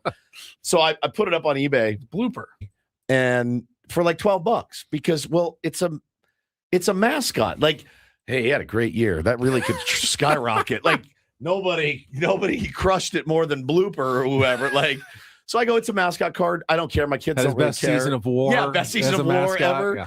So I'm like, how much is this thing really going to go up? So I just was like, I'll get rid of it for $12. I get a DM. Woodsy, take that card down, bro. That's a $50 to $100 card. And it was from a tier 1. He goes, I almost sniped it. And he looked up, he goes, that's Woodsy. He's like, oh, I can't get you. So he's like, gave me a little advice on how to price my cards a little better. And it was great. Very, very, very sweet move. Oh, there it is. You're black. So a black border is desirable in the baseball card business. Yeah. Or not. I mean, it just all changes. It just changes. More the number. Could be gold, could be green, could be pink. Yeah, whatever. If it's 5 or 10. It's really, really funny. And again, Ben, I can't believe you didn't know that. Much appreciated. Now, here's the thing. I didn't relist it yet at like $50 because I'm like, no, you don't know. Is somebody really going to pay me $50 for that? But it's cool. I sold a couple cards yesterday. It's been fun, man. I'm having a blast with it. It's really it's soothing to me. It's a place I can go and relax and like just kind of forget about stuff. Just kind of focus on that. And I really, I love baseball and I love prospects and all that. So it's been fun. Well, speaking of prospects, there was another one. Yeah. So not 3 minutes later, another minor leaguer who is already yet been to on get to him. the big leagues, who sounds like a country music star. Another one. Colt Emerson. Hey, y'all, this is Colt Emerson and Cooper Pratt. They are. We're the down home boys. Stagecoach Colt Emerson of the Seattle Mariners infield prospect has agreed to an 8-year, $95 million contract extension, according to Robert Murray. Oh, I think I got some nice Colt Emerson cards. I did too. Yeah, we hitting baseballs and driving trucks. I mean, who's next? Connor Griffin, who also sounds like he could be a country music star. Yes. Connor with a K. Could be the next in line for a very early contract extension from the Pittsburgh Pirates before he even becomes a big leaguer. Yeah, man. It's the way that they're going right now. And they're saying Connor could be up in a couple of weeks and they need him badly. Like they were expected to do some things. Nick Triolo's not really getting the job done. Connor Griffin's hitting 500 at AAA. They're manipulating his service time because they're in Pittsburgh and they're trying to get him to sign a big extension. So, but I can't wait till he comes up. All right. This hour, Ben and Woods, always brought to you by David P. Shapiro, criminal defense attorneys, helping good people regain control of their future when charged with a crime since 2010. Visit davidpshapirolaw.com. We're going to check traffic, and then we'll do a little baseball whip around from all the Monday action in the major leagues coming up next year on 97.3 The Fan. From the 855 Get Ross Traffic Center. Injured? Demand justice. Demand Jurowitz. 855GetRoss.com. Here's Kelly Danick. Guys, all we have is this traffic alert in the North County, southbound 15 before Gopher Canyon Road. It's got the 1 or 2 left lanes blocked, so that'll have you backed up all the way from before the 76. Please leave extra time for travel if that is your route. That's southbound 15 before Gopher Canyon. I'm Kelly Danick with Ben and Woods, San Diego's #1 sports station, 97.3 The Fan. Well, a quick check of the very early NL West standings will find the Los Angeles Dodgers no longer undefeated. Correct. They're 3-1 after they lost yesterday to the Cleveland Guardians 4-2. And every other team tied for second place, including your San Diego Padres at 1-3 after the Giants, Diamondbacks, and Rockies all picked up their first wins of the season last night. We've talked about the Giants Padres. Let's talk about the other 3 games and the rest of baseball right now. The Dodgers game last night featured Roki Sasaki making a start, which almost feels like the Dodgers are trying to force it. Now, he did well. He did all right. He got through 4 innings. He did take the loss because they didn't score any runs early. I think he gave up 2 runs in 4 innings. His control was all over the place. I saw his scatter point plot map. I mean, I think someone described it as a Jackson Pollock painting. He was all over the place, but good movement. He had some nasty pitches, got some swing and miss, and got through 4 innings. And then Tanner Scott pitched an inning, and then they brought in Justin Robleski for bulk relief for the last 4, kept him in it, but they did not ever get any offense going as the Dodgers until the 9th. The Dodgers similarly kind of struggling offensively. While they're 3-1, they've had a couple of 1-run wins and have not gotten any of their superstars really on track so far offensively this season, but they found a way to win games rather than lose games. Correct. Which is, that's a very helpful skill to have. It is. That we wish the Padres had exhibited in the first 4 games. Yeah, you get just enough. And they've been able to do that. They've had some really clutch moments already from guys like Will Smith and Andy Pajes, and again, got bottom of the order guys. But the top, the Tucker, the Ohtani, Freeman. I think Betts is having an okay start. But they're scuffling right now too. The Tigers, meanwhile, left San Diego, went over to Phoenix to play the Arizona Diamondbacks yesterday. Justin Verlander making his re-return to Detroit. Did not go well for Justin Verlander. Got hit early, including Corbin Carroll, an RBI triple in the first couple of innings, and got knocked out in the 4th, allowing 5 total runs as the Diamondbacks built a 8-0 lead and then nearly blew it all with a 6-run 7th inning. The Detroit Tigers are a scary, dangerous team, as we saw in the first 3 games of the season. They didn't come all the way back, but they certainly made the Diamondbacks worry about it. That came after a great start from Mike Soroka, who not only pitched 5 innings and struck out 10, pitched an immaculate inning in that game yesterday. 9 pitches, 3 strikeouts. With and then Randy Johnson in the house looking on, who had also thrown an immaculate inning for them. Was he taking pictures? Or I think he was. He always, that's his new, I think he was. It's his new bit, taking the pictures. So the Diamondbacks get their first win of the season after getting swept by the Dodgers and the Colorado Rockies into the win column. In fact, Colorado Rockies scored more runs yesterday in Toronto than the Padres have scored all season. Oh, by 5. Yeah, by 5. They scored 14 runs, including 7 in the 6th inning and 4 in the 8th. As they beat the Toronto Blue Jays. First win for the Rockies, first loss for the Blue Jays. And not only a loss for the Blue Jays, but Cody Ponce, who is the pitcher that they signed out of Korea. $30 million. Gave him a big deal, was coming off the mound, fielded, and something must have ripped because he had to be carted off the field. That looks like maybe a season ender or many months on the injured list for Cody Ponce. And they're already dealing with Trey Savage on the injured list, and Jose Barrios is on the injured list as well. So we said, well, the Blue Jays, the starting pitching is ridiculous. They've got way too many arms. Now they don't have enough arms. 1 week into the season, they're already feeling it. But they are 3-1, and they've got a good lineup and some offense, but they did take their first loss yesterday. This Rockies lineup, Hunter Goodman's a good player. He is. Good catcher. He's a good player. There's a lot of names I don't really know. Ezekiel Tovar is a good player. Really had 3 hits yesterday. They're shortstop. And then you got guys like multiple hits yesterday for TJ Rumfield, their first baseman. And then you had a couple of hits for Troy Johnston, who is playing in the outfield. I don't know who these guys are. In left field, they've got Jordan Beck. I remember him a little bit. But, yeah, the Rockies are just kind of putting it together with chewing gum and duct tape. We have to have the worst run differential. No, the Giants. Giants in the West. It's got to be the Giants. The Padres have the second fewest runs scored in baseball, 9. Cool. The Giants have the fewest runs scored, even with their 3 yesterday. They're now at 4 for the season in total runs scored. That's 5 fewer than the Padres, who I think are tied with the Royals for the second fewest runs at 9 through the first 4 games of the season. Runs allowed, not quite as bad for the Padres. They're more in the upper half of baseball pitching wise, but they just haven't gotten any offense going. So that's your NL West update. And then elsewhere around baseball, the Nationals are off to a hot start. They beat up on the Phillies 13-2. As you mentioned, Joey Wiemer who you don't think is going to get a hit. In fact, he finally didn't get a hit, but he tied a major league record, reached base 10 times straight to start the season. Nationals getting off to a hot start. Philly fans are in the chamber right now. They are losing their mind. Turner's off to a slow start. Schwarber's off to a slow start. Harper's off to a really slow start. And they're 1-3. They're 1-3. Oh, that sounds familiar. It sounds so familiar. I guess misery loves company. Just remember that. But they're not playing well. Padres fans, are you panicked for the Philadelphia Phillies? No. Because if you're not, then you shouldn't be panicked for the San Diego Padres, and vice versa. Phillies, if you're not panicked for the Padres, you shouldn't be panicked. Right. Your team through 4 games of the season. A good pitchers duel. Chase Burns outdueled Braxton Ashcraft of the Pirates. Got them both in a 2-0 win. Woods owns both of those cards.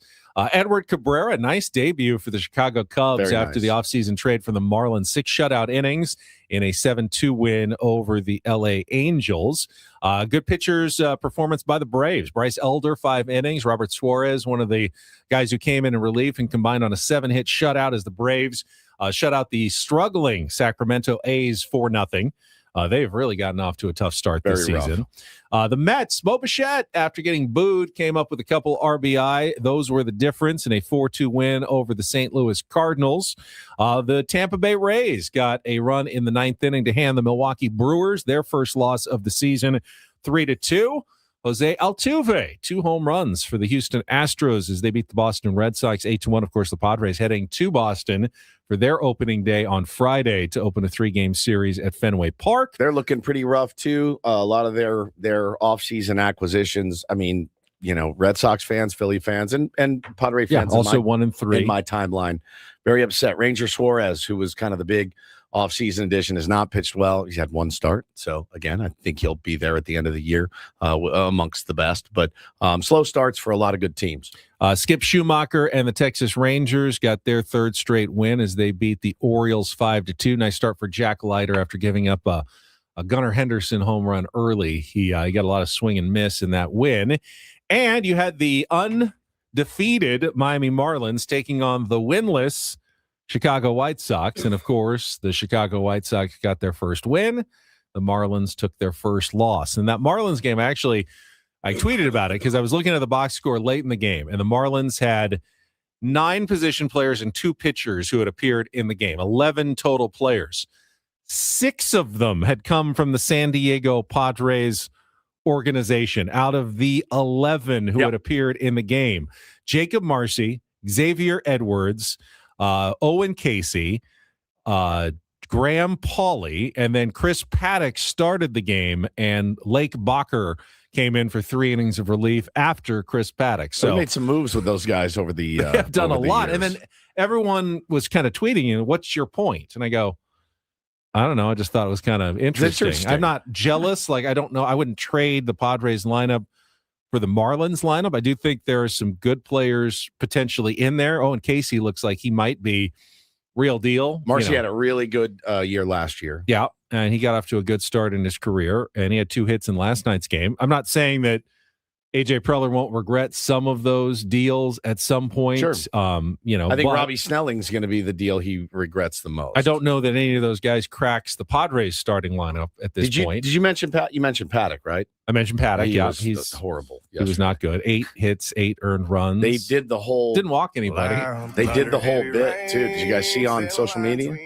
Oh, they did the whole sheriff. We got a new sheriff in town, and he got out of the. He got out of the car, and he was in full regalia. Someone's social media department was giddy at an opportunity to. So it starts with push a new narrative. Starts with the first picture you see is the boot coming out of the car, the jeans over it. Then pans up to him. He's got a paisley blazer on, sunglasses, cowboy hat, walking in, the boots on, the jeans, the big belt buckle. And then he's got the mean, I'm coming for you look, walking in, very locked in, and then gave up 8 runs. ERA last season was 5.35, 4.99 the year before that. Chris Paddock is not a star pitcher. I have nothing against Chris Paddock, but he has turned into, after what was a pretty incredible rookie season, 9-7, Had a 2.7 WAR, a 3.33 ERA, a WHIP under 1 for the Padres back in 2019. Really has had nothing but mediocrity and slightly below mediocrity. Obviously dealt with another injury after that going through, but he has never really materialized as the kind of pitcher that we thought he might be when he first broke through with the San Diego Padres. Yeah. That was not a great night for him. But listen, still plenty of time in this very, very young baseball season, gentlemen and ladies. Quite a lot of time in this baseball season. Most of those same teams that played last night will continue their series tonight, and then a lot of off days on Thursday, and then go into on Friday. Some of the colder weather cities that started on the road will get their first home games later this week. You see some more opening days just kind of dribbling in around the country over this week. Some more ABS stuff yesterday. It's such an interesting part of the game. I mean, it absolutely affected the outcome of our game last night. The fact that you didn't use an ABS challenge. You're seeing, I think the Yankees got the home plate umpire 5 times in one inning, and he was really pissed. He was furious. Suck less. That's what they basically were chirping him after they got like the Don't fifth, get mad at me. They got buddy. the 5th one right, and Boone's like, figure it out, And the guy rips his mask off. I mean, like ABS is lying to get the umpire mad or something. At some point, gnarly. that's gonna have to be part of the equation. The umpires who get a lot of calls wrong, you're also going to have to worry, but we're going to need more challenges later in the game. So we definitely don't want to lose one against this guy, but we also know we can be right a lot.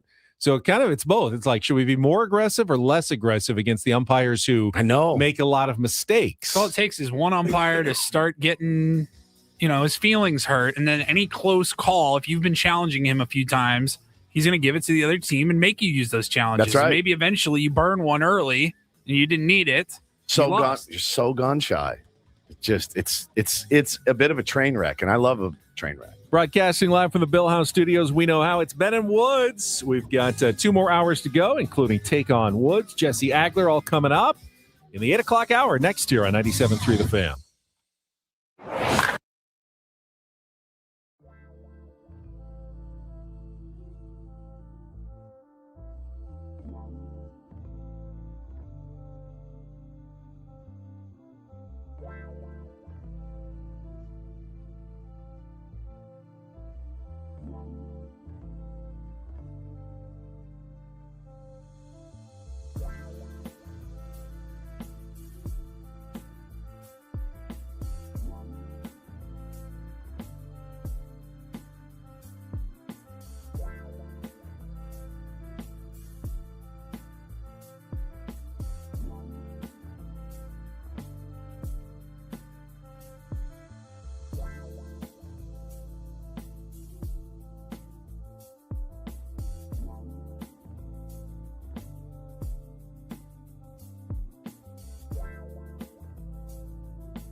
All right, we are halfway home on a Tuesday. Show is flying by today. Welcome in, Ben and Woods, 97.3 The Fan. I'm Woodsy. Paul Reindel's our executive producer. Ben Higgins, your friendly neighborhood sports anchor, joins us as well. Hey, big shout out to our pal, the Guzzinator, in our chat. It's his son Sam's 12th birthday. What an age to be, 12 years old. 12's a fun one. 12's a fun one, man. Very, very fun one. So happy birthday, Salmonator. The Salmonator, yeah, the Guzzinator, the Salmonator. Guzz, is that the one that you said was a huge jinx and you didn't want to bring him to opening day because he was a huge jinx? That's so mean. Well, I didn't say it. He said it. Jeez. So There's no such thing as jinxes. I know. Even though you parked in my parking spot this morning. I did. Not that I have a parking spot, but we usually get our choice because we're here so early. Yeah. And I generally pull into the same spot every day. And when I got there, and Woods had gotten there maybe a minute or so before me, in all the spots you could have chosen, you picked the one that I normally pick. And I thought, I know why he's doing that. Our offense. Padres lost. Correct. And he's trying to mix it up and park in a different spot. I knew exactly what you were doing. Exactly what I did. I pulled in. I usually park a little bit further down. And I pulled in. I go, I'm going to switch it up today. I could tell. I'm weird like that. I had to switch it up as well. Now, I didn't park in your spot. I parked in a different spot entirely. Now, remember, if we win tonight. Yes, I have to remember where I parked, of course, because that has some sort of impact on the Padres offense and whether they score runs or not. It's crazy that you say you don't believe in it, but you were like, oh, okay, all right. I just know how you think. K-Law says, I love to rage bait, Ben. Yeah, I do. I do love rage baiting. Professional rage baster. I acknowledge that rage baster. There's no reason why I should become infatuated with one parking spot. We kind of always do, though. Is that normal? Like if you go somewhere and you usually have your pick of spots. I'm more tables at a restaurant. I have certain tables I like at a restaurant. Sushi Lounge, there's a table that you have a specific because we always go at 4:00. Right. There's no one there. And you get we go to our same table. Yeah, I can say I like a booth better than a regular table, or you want to sit inside versus outside. But like the specific table. Are you Tony Soprano? You need to see the door in case someone's coming? I sit with my back to the door. Your back to the door. My wife sits in front of me, but we have a table. We've been going there for years. That's our spot. There's a table we have at the Henry that I really like. Just a little two-top. So that I've been there 4 times. I've sat there 3 times. You know, Manny's favorite restaurant is the Henry. I saw that as well. They did some asking about, and he likes Barbusa, he said. The Henry's probably my favorite restaurant in all of San Diego right now. I can't get enough. I think about it all the time. What's so funny? I'm just thinking of what happens when we say we like a restaurant. Oh. Well, should we play do we have the audio? The voicemail? I'd have to edit. It's a very long. Yeah, it's a very long. But we can share the story. Got an email yesterday from Adam. Said you guys might want to listen to this voicemail. And that always makes me nervous. When that happens. There's an attachment, long, like 2-minute voicemail, but it is from a representative of Caldwell County Barbecue in Peoria, Arizona. We did it. And they simply wanted to thank the Braden Soprenich Show for the hosts of the Braden Soprenich Show for promoting going to their restaurant, mentioning it on their show, and getting all kinds of Padres fans then at spring training to go visit Caldwell County Barbecue. Obviously, somewhere they got their wires crossed, but he went on and said, my goodness, we just were inundated with Padres fans after your host came by, and we just wanted to thank them. We literally went once, mentioned it once on the show, and the place was a sea of brown and gold for the rest of spring training. So, hey, power of radio. I'll play a little advertising bit right there. You get a little bit of it. All right, yeah. If I do public relations for Caldwell County Barbecue here in Arizona, specifically the Peoria location, we heard that the Braden Soprenich Show hosts come in and shout us out a couple times on their show, on their radio show this year. So I wanted to reach out. There you go. That's it. Yeah, he went on and Talked about, I think the hosts are Braden and Frank, but he wanted to make sure there were any other hosts that he needed to acknowledge. Now they wanted to make sure he didn't leave anybody out. Now they didn't go there. They didn't go. They were the only show, in fact, that did not go to spring training, which is priceless. So, listen, made me laugh. We got Katrina said, "Now that is rage bait." No, man, I'm glad. It was really deserving. It really was a deserving shout out. No, it was really good barbecue. It was outstanding. And the next time we go for fantasy camp, in my mind, I made a checklist. Like, all right, that's 3 dinners. I'll be like 3. And when we go to spring training, the first night, middle of the week, and then hey, it's our last night. Let's just go. Let's go for lunch one more time. Like. It was really, really tasty. And they were friendly. They took us back to the barbecue, but they didn't know who we were. No, they had no idea. No idea. Come on into the pits, and we'll get some pictures. A picture from the smokers. Idea who we were. Yeah, it was great.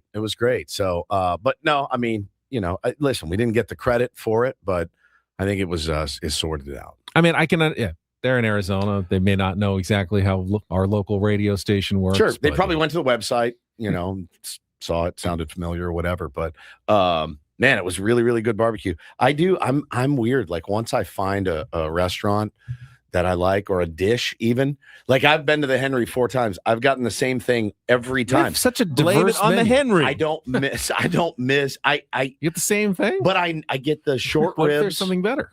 There's not. You'll never know. I ate that the first time I ate it. The short ribs. Have you had it? I have not had the short ribs. Benny, you'll make your pants fall down. I mean, it's unbelievable.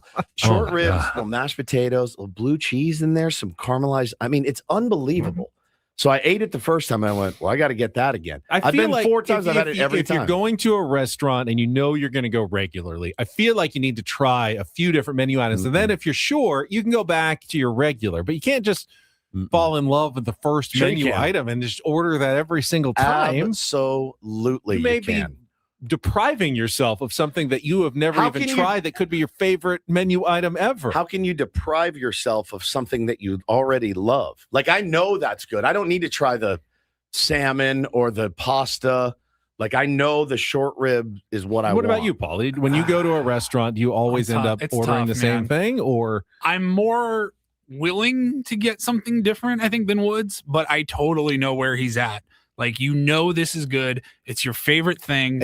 I crave. I think I wake up and I think about the short rib dish. And I would assume anything else on their menu that I like, if I don't like artichoke hearts, I probably won't like their artichoke hearts. Correct. You know what I mean? Yeah, but anything that I do like, I'm sure they also make it really well. Yes. I'm just not always willing to fully jump in. You're like, all right, it's like I go there $35 dinner or plate or whatever. I go there for it. That's why I go there. Again, I go there to get that. I'm not saying I don't eventually settle on a regular menu item order, but I generally, if I'm going to go 3 or 4 times, I want to try some different things, maybe go with a couple of people where we can all order different things. That's good. And that's then taste around a little bit. And then you can try something. And then in the future, I've zeroed in on something I really like, and then I'll probably order it 90% of the time. I mean, it's just like, what if, you're at a Mexican shop and you usually get a burrito, but you're like, I'm going to try the enchiladas and they're just not as good. Like, now you're disappointed. Now you're you're like, I knew I should just got the burrito. Why wouldn't you just get what you want, that you love? I go there for that for that very reason. Now I'll try I've tried a couple different appetizers. The crab cake was, it make you weak. It's really my favorite. It's good. I would eat there more if it wasn't so pricey. It's pricey, so we go special occasions. Special occasion. Yeah, treat. But it is freaking unreal. I'm trying to think. I think my top restaurant around us right now is probably Bontai, and it's unbelievably good. Yeah. And yet I'm not super adventurous with that cuisine yet. I'm still kind of leaning into it. And I'm just like, I know that the pad thai or whatever that I usually get is delicious. It is. I'm sure everything else is really good. Which is the peanut sauce chicken. I've had that as well. Now we're talking about what if I don't like it? You know what I mean? Like, I know I like the Bontai or the. So yeah, Tier 1B George says, what about the Kung Pao chicken at Sammy's at 7 Mile? I've had 10, 15 different things on Sammy's menu. Have you? I've only had like 5. I've had like 4 or 5 different pizzas. I've had a couple of different salads. Oh yeah, Sammy's. Sure. I've had I've eaten at Sammy over the years many times. Now I generally, when I go, 90% of the time, I order the Kung Pao chicken because I have decided, that's your my favorite. I've tried enough different things that I know I'm going to like that better, but I have the experience to say, I know what I'm giving. I know what I'm missing out on if I don't order the barbecue chicken pizza. I like it, not quite as much as the Kung Pao chicken. Yeah, it's like I said, it's not a cheap restaurant. So when I go, I want to make sure I get what I want. Right. And it is just outstanding. That's probably my favorite in all of San Diego right now. You're at McDonald's, you get the big arch burger, and you don't like it. You can get something else pretty quickly and easily. But you're talking, still probably cost you $18 for the full meal. Sit down dinner, and it's all right, $40 plate, and you just waited 25. Did I just get salmon? I just got salmon when the short rib is sitting there. Yeah. Hello, this is we're calling from the Henry. We heard the Drake Tolles show on 97.3. The Fan was a big fan of our restaurant. We just wanted to thank the hosts. Yeah, I don't know what happened there, but I'm glad that they got the love that they deserve. We will be back. Yeah, the next time we were in Arizona, probably won't be until next January, but no question. We will be back. All right, let's take a timeout. We need a contestant for Take on Woods. If you'd like to try to qualify, had a qualifier in a TV trivia challenge, but you can do music, you can do movies for the trip to Las Vegas at the Fountain Blue and the $150 resort credit. Call now, 833-288-0973, 833-288-0973. We'll get to our game, and then Jesse Agler at the bottom of the hour, all coming up live from the Bill House Studios. We know how. It's Ben and Woods on San Diego's #1 sports station, 97.3 The Fan. Yeah, but first, let's talk about your morning rituals. Let's talk about your water that you have in your home right now. If you don't have the Eco Water SoCal system in your home, I promise you're not getting the best for you, your family. Still got them jugs, Paulie, and they are filled to the brim every morning with alkaline water. Had the system in my home. This is the 4th year that I've had it, and I've had 0 issues with it. You have to check it maybe once a year. It's been incredible. The technology of it is fantastic. Their installation was super easy. Now EcoWater flows out of every single faucet in our home. You can get the same thing. You should get the same thing in your house. Absolute satisfaction every single time. Soft water in your home. Again, pH balanced, mineral rich, alkaline water. It's fantastic. So call 760-350-3338, 760-350-3338, or you can go to the website at ecowatersocal.com. Let them know Woodsy sent you down there. Not everything in life should be hard, especially your water. EcoWater SoCal, they've been keeping it soft since 1925.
Hey, player, this is all yours. This room with this view. This speakeasy with this cocktail. Hey, could you make that too? This spa with this. Ah. And this pool on this roof. This is all for you. The all-new Hamul Casino Resort, now open.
All this food talk, and chat, the show got me hungry. So I'm just going to have to breathe through it because I'm not planning on eating for a while. Yeah, same. I still, you always have a little bit in the morning. Yeah. To get through the show. Yeah, an orange or something. I rarely eat before lunch. Just kind of one of the things that I changed when I went through my SD fat loss plan. I work out right after the show. You need fuel. Something. I need some protein. I need some carbs. I need something. Because I don't work out until I get home later in the evening.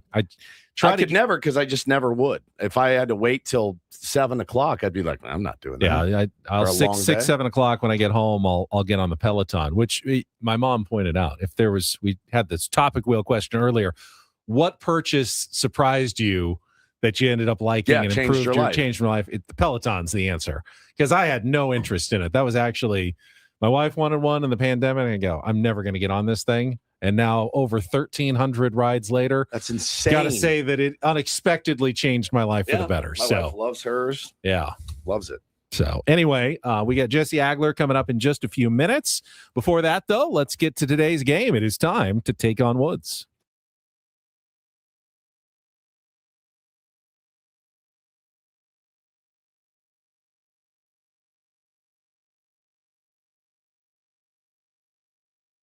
Take on Woods, brought to you by Bay Alarm, security and fire alarms for every business. We got you. Look at all these calls. Let's go right at the top. Is this Arturo?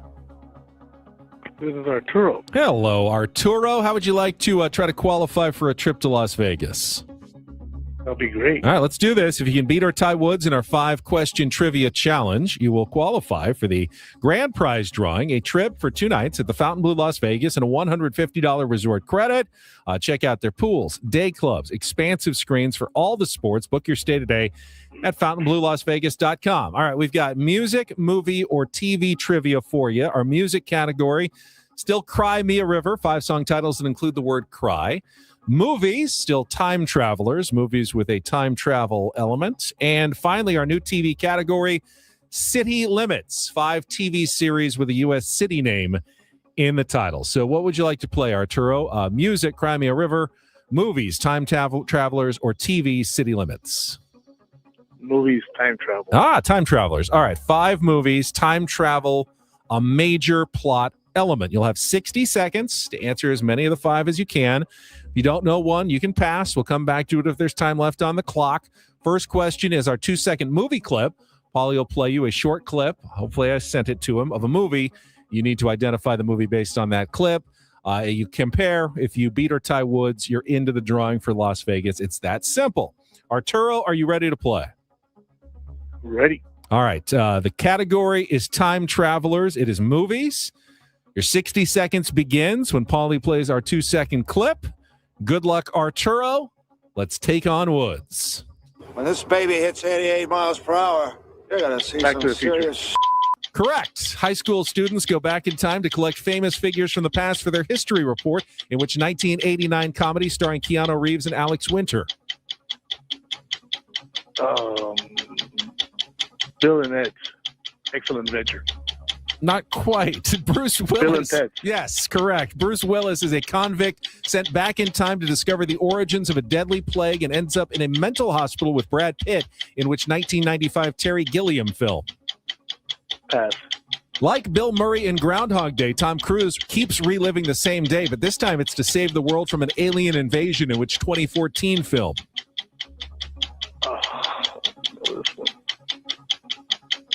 Pass. Once again, Bruce Willis is sent back, this time as an aging assassin to be killed by his younger self, in which mind-bending 2012 sci-fi action thriller directed by Rian Johnson.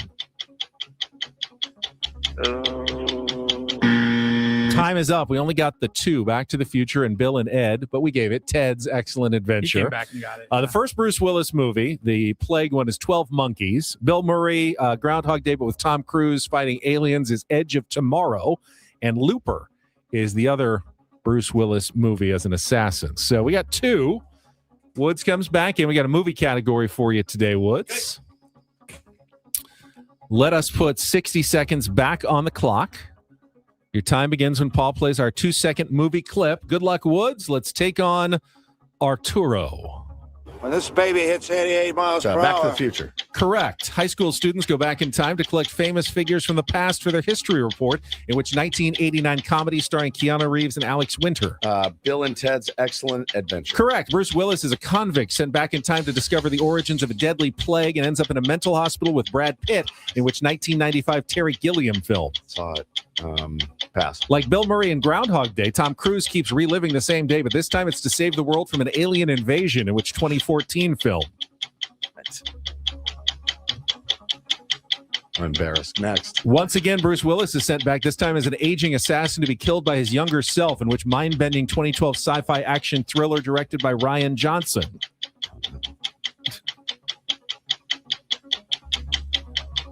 No? Tom Cruise was in War of the Worlds. Ooh, good guess. He was, but that's not the correct answer. Bruce Willis, convict, Willis. sent back in time to discover the origins of a deadly plague, ends up in a mental hospital. And that's it. We had a 2-2 tie. You both got the first 2 and then fell apart on 12 Monkeys. 12 Monkeys. Edge of Tomorrow with Tom Cruise, and Looper with Bruce Willis. I would have 12 Monkeys I should have gotten. That would probably be the one. Yeah, that would have given you the win. Tough name to remember. Forgot about all of those movies. That was Time Travelers was the name of that category. Arturo, congratulations. Stay on hold. Probably put your name into the drawing for our grand prize, and we'll put a new movie category in tomorrow. It's tough when you get those first 2, knock them out. You're like, okay, I know where we're going here. And then all it takes is one where you're like, I know, I don't remember the name. Paulie, how worried were you? Because I doubt you listened to the clips beforehand. I did, actually. You did. So you knew that I edited and beeped out the word that needed to be beeped out. You're going to see some serious beeps. Yeah, I got some. I figured out how to. When this baby hits 88 miles per hour, you're going to see some serious. There you go. Did a nice job, right? Yeah, you did a great job. That was close. Thank you. I was proud of myself. A little bit of the S and a little bit of the H. I worked hard on that, actually, just to make sure it got just right. Ben, it shows. You could have just done bleep. It wouldn't have mattered. Take some pride in my work, there you though. go. All right. You guys have proper an bleeping. incorporator word for Jesse Agler? Yeah, Ben does. He I has do. a whole new bit that he swears we talked about. And I do not remember it for the life of me. I'm not going to tell everybody what the bid is, though. Okay. They're going to have to figure it Over out time? over the course of the season. Oh, okay. So we will Someone's see. going to get it. Someone's going to get in it about right 20 away. minutes. Yeah, Someone's take about going to 15 get minutes, it right yeah. away, but you don't have to share it with everybody. We'll let people figure it out on their own.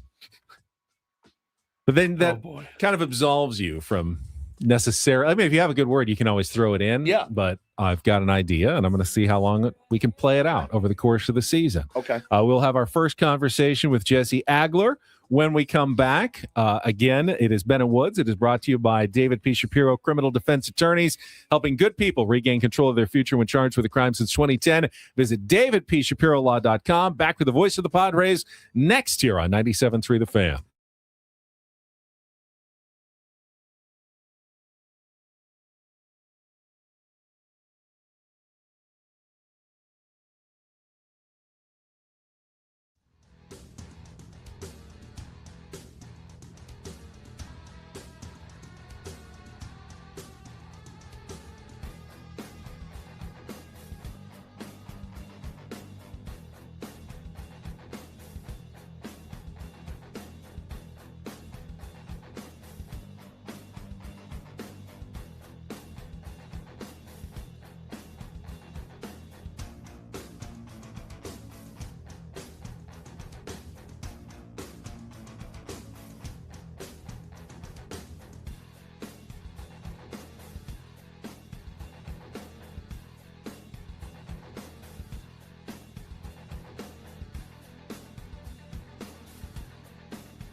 He just here. I'll show you a little. Just a little. Please don't. Just a little bit. What hurts on you? Nothing at all. A little bit. Nothing. Now, So let's say whatever you're about to touch is the only thing. Let's say It's gonna hurt. Right? All right, yeah. Okay. Pretend your knee hurts. Pretend your knee. It's going to in a second. Right here. Oh, that is not pleasant. Hey, player. This is all yours. This room with this view. This speakeasy with this cocktail. Hey, could you make that too? This spa with this. Ah.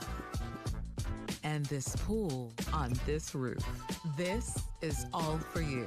The all-new Hamul Casino Resort, now open.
I hate when this happens in the middle of our show.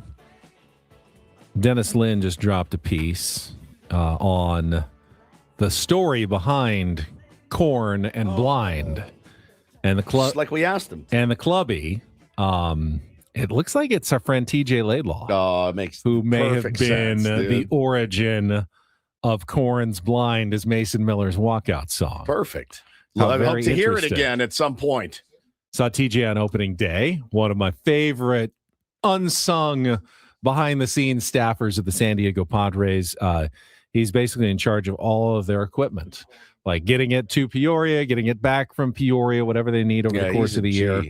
TJ is in charge. Really, really good guy. And looking forward to reading this piece from Dennis Lynn about the origin of Korn's Blind. I wonder what Jesse Agler has to say about it. We will talk to the voice of the Padres right after a check of traffic here on 97.3 The Fan. From the 855 Get Ross Traffic Center.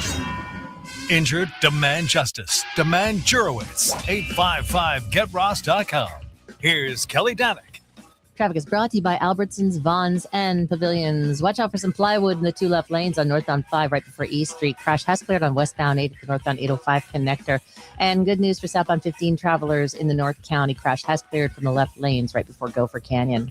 Save on family dinner favorites when you shop at Vons and Albertsons. Right now, get Signature Select Fresh Split Chicken Breasts Bone-In Value Packs for $149 per pound with membership where applicable. Shop in store or online at Vons or Albertsons.com for more deals and savings. I'm Kelly Danick with Ben and Woods, San Diego's #1 sports station, 97.3 The Fan. Love Tuesdays in the regular season because that means we get to chat with Jesse Agler. We'll have our first incorporator coming up in just a couple of minutes, but it is a pleasure to welcome him back to 97.3 The Fan and Bennett Woods. Good morning, Jesse. Good morning, guys. Happy baseball. Happy baseball to you. I tweeted last night in jest. I forgot what a grind the Major League Baseball season can be, and then in parentheses I put 4 games. It sneaks up on you, Jesse. 4 games in. I have seen some out of left field comments, my friend. And I mean out of left field.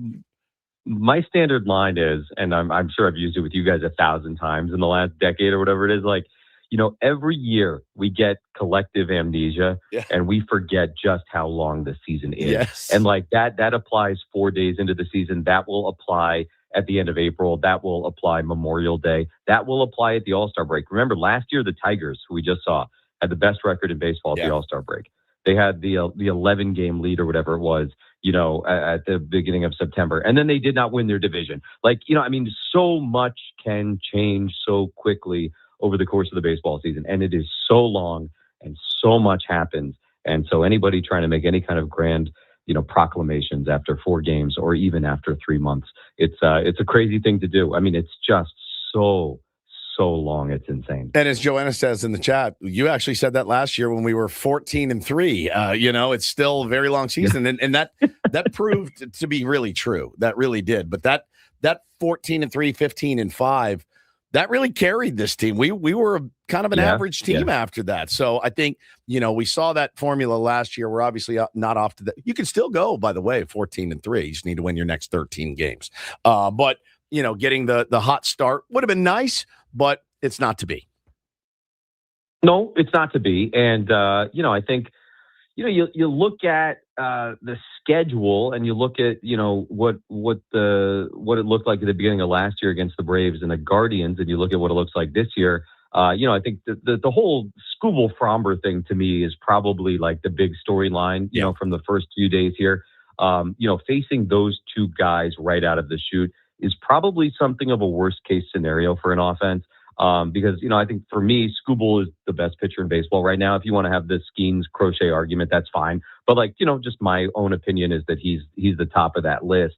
And then, Fromber is probably the next best lefty in the league right now. Again, you can have an argument about maybe another guy or two, but and that can probably, as a hitter, I would imagine, set you back a couple of days having to face those 2 guys literally the first 2 days of the season, right? You're just trying to get your feet wet and, get your sea legs or whatever. And so I could imagine that's something, like I said, of a worst case scenario. So I could see that being something that takes you a couple of days to recover from. I don't know that the Padre hitters would necessarily say that's true, but just from an outside, sort of observation perspective, that's something that to me would appear to be a reasonable enough kind of thing. And so, all right, you got to shake that off a little bit and get going here. But, that's a tough assignment, man, right out of the gate. No doubt. I know that's not the way it looked last year when they started 7-0 against those 2 teams. And you're right, banking those wins last year turned out to be a very, very big deal.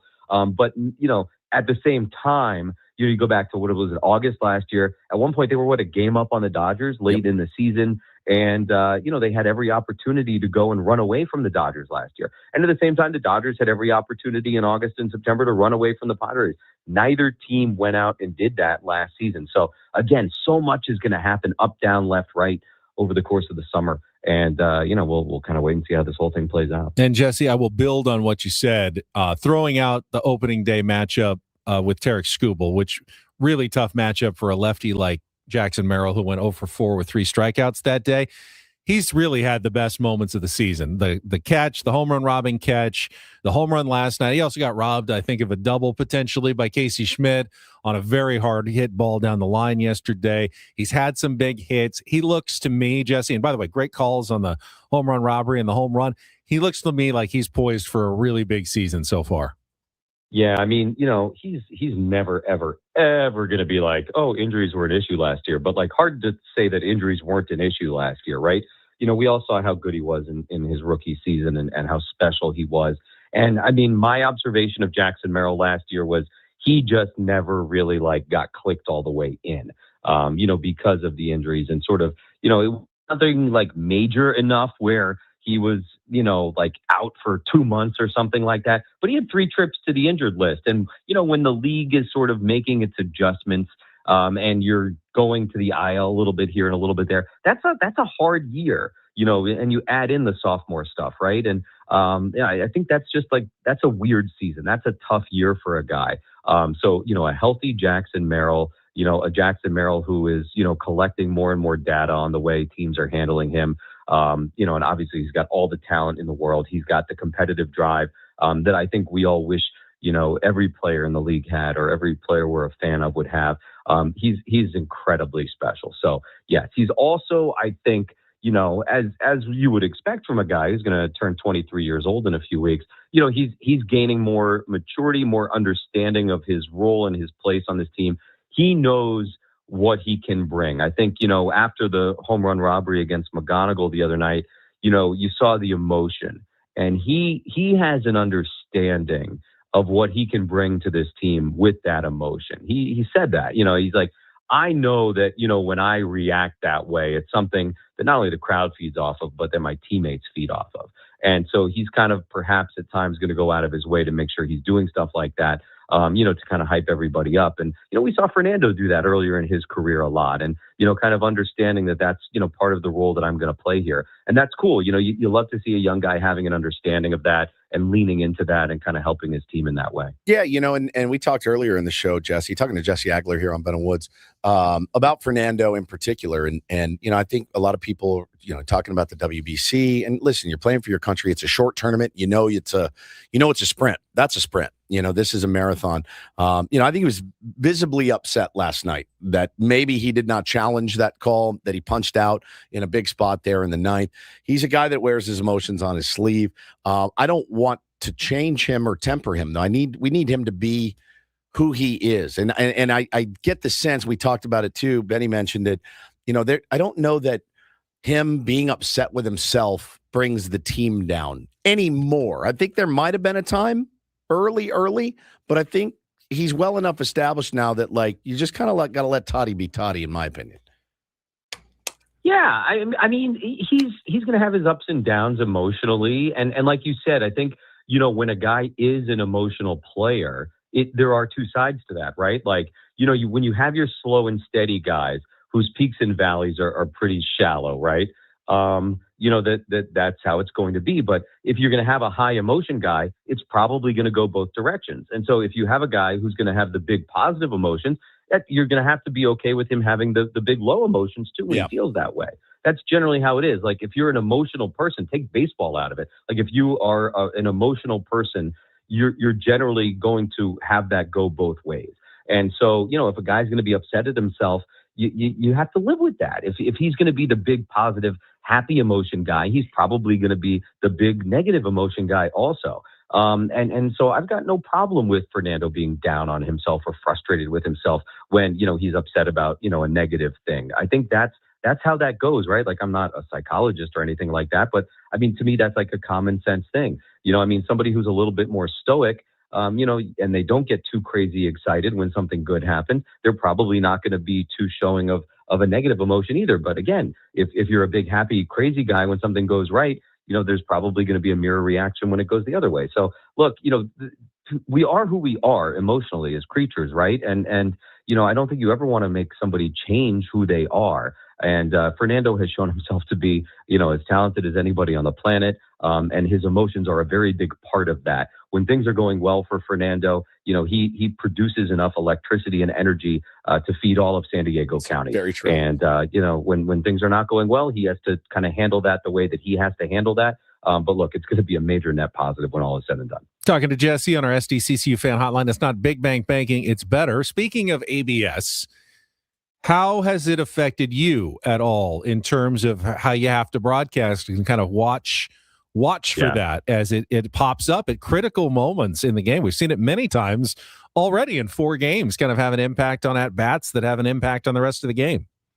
No doubt about it. Like, the short answer is, gotta really keep your eye on the home plate area a couple of beats longer than you used to. Yeah. So when I'm broadcasting the game, right, usually, if the umpire rings a guy up strike 3, or even just calls a strike or calls a ball, whatever, I might look down to my scorecard or over to my computer or over to Tony to say something. Now it's like I have to wait another beat or two just to make sure nobody taps their head, right? Like, because you don't want to miss, the challenge, and all of a sudden you like saying something or reading something, and then it's like, oh gosh, like, the umpire is making an announcement and you've kind of covered it up. Like, I'm sure it'll happen 30 times this season, but you want to try and avoid that. So like from a mechanical standpoint, you have to kind of wait that extra moment or two just to try and see if anybody's going to challenge a pitch.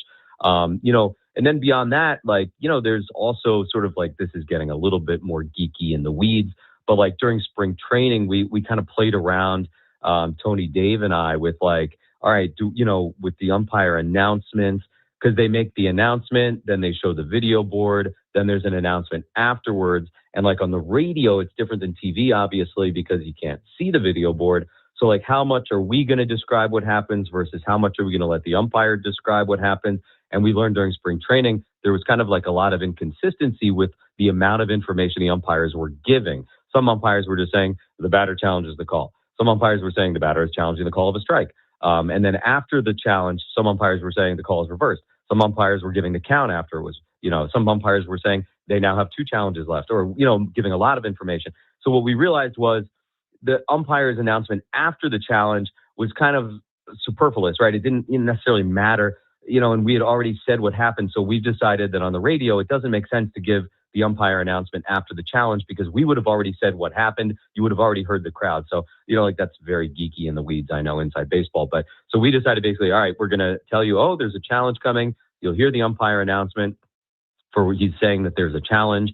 And then, we'll tell you what the video board showed. And then we'll kind of take it from there. But we're not going to give you the umpire announcement afterwards because at that point you will have already known what happened and it's sort of unnecessary. So we kind of like played around with that a lot during spring training to figure out what we thought sounded best. But yeah, there's definitely like some little weird mechanical things that go on like radio wise to make sure it sounds, I think, as good as it can on the broadcast. But yeah, a little bit weird, but it's obviously fun and great. And, from like an on-field standpoint, I think within a couple of weeks from now, we're going to see, this is my theory, a lot more challenges early in the games than we've seen, so far here. I think teams are going to realize there's probably a bit more aggressiveness to be had.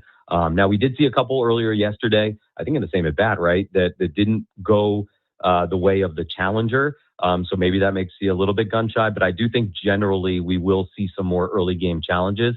Because I think, some teams are realizing that they've probably left some pretty good opportunities out there. I wonder if umpires will start to mute their strike 3 calls, because I've seen several just get absolutely embarrassed. I mean, the jump back, and they're like, actually, never mind. I wonder if it will if everybody's just going to just mute it a little bit until we're sure it takes away some of that from the game, certainly, but I've enjoyed it. I do like a train wreck. It has been train wrecky, and it's worked against us, I think, a couple of times. But, yeah, man, I thought last night was one. Toddy, challenge it, man. You got one left there. You're saving it for no reason. Let it rip. Here's my question. I've been asking everybody this since the beginning of spring training, and I think we've gotten up to 6 so far this year. But what do you think is the maximum number of overturned calls total, both teams, we will see in a single game this year? Overturn. We saw 5. Yeah, I saw 5 yesterday with the Yankees Mariners. I heard you ask Tony this question, and we kicked it around a bunch. I think you were both a little low. I think there's always an outlier game where it just gets kind of crazy early. I'm going to say 12. Wow. I was going to say like 15. Wow. I'm going to say 9. 9 times. It's definitely possible. Like I think you're both in range. Like I think there's going to be just that night where the guy, he's just having a bad night, and like we can all kind of guess who it's going to be. Yeah, at least give a short list. Yeah. It's got the touch of the flu back there. He's not seeing anything. And then he misses the first couple, and then he's in his bed. He's doped out. Any fringe call, he's going to go the other way. Conversely, can you imagine how good it feels when you're an umpire and both teams are out of challenges? Yeah, you're like, you're like, got your ass now. Free and clear the rest of this game. The other one that I'm gonna love is like, and I said this a bunch during spring training, but I know nobody listens to those games. Is the team is gonna, like, the hitter's gonna have a challenge available, and there's gonna be a close call, and he's gonna turn around and mutter something at the umpire, And the umpire's going to be like, challenge it. Like, shut up, man. Go ahead. Like, don't talk to me. Like, if you have something to say, tap your head. Like, there's going to be a lot of that kind of stuff that goes on. That'll be great. It's been incredible. All right, let's set the stage for anyone who may be new to Ben and Woods. This is our 8th season of the Incorporator with Jesse Agler, I think.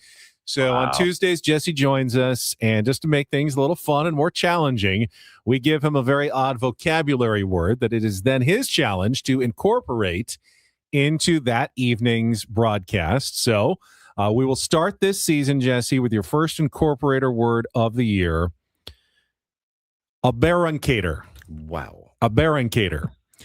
It is the long shears that you see people pruning trees with, the really long pair of shears. Those are aberrancators. Topiary. Yeah. Yes. Yeah. But like when tree trimming, like, the really long handles. Aberrancator. Aberrancator is aberrancator. All right.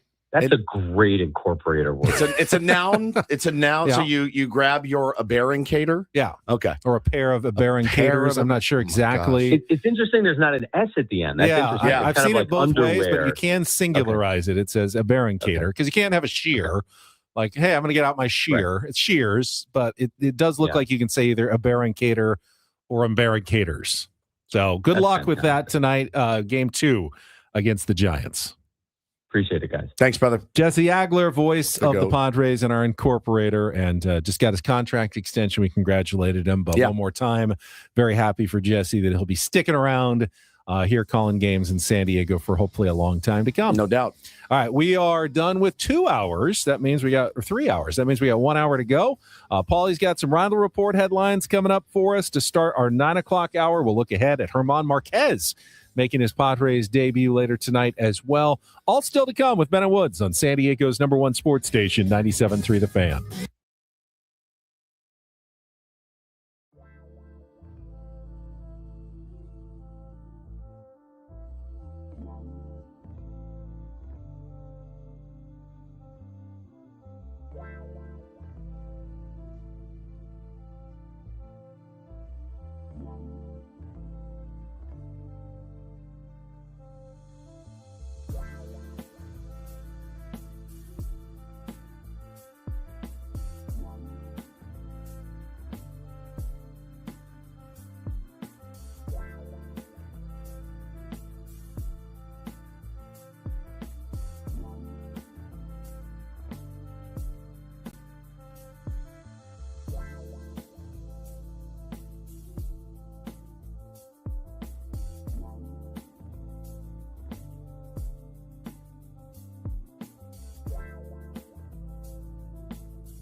Well, they already got you, dude. Already. Usually it takes more than one to establish a pattern. Am I that obvious? I mean, we predicted this. What was the incorporator word again? Aberruncator. Aberruncator. Manny in the chat says, all right, Ben's theme is 26, A through Z, because there are 26 Tuesdays in the regular season. There, I just Aberruncator. You went with the old alphabet. We're just going to go. I saw that, though. If it works out like Jesse makes all of his appearances, we should probably have 26 times that we get to talk to him over the course of the baseball season. And I thought, well, why not just go A to Z all the way through the alphabet?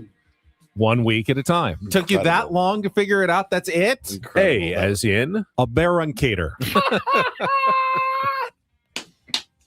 We can have 2 alphabets, Paulie. We can have the incorporator alphabet at the end of the year, and then we can have our A as in Adolf Hitler. Right, our other one.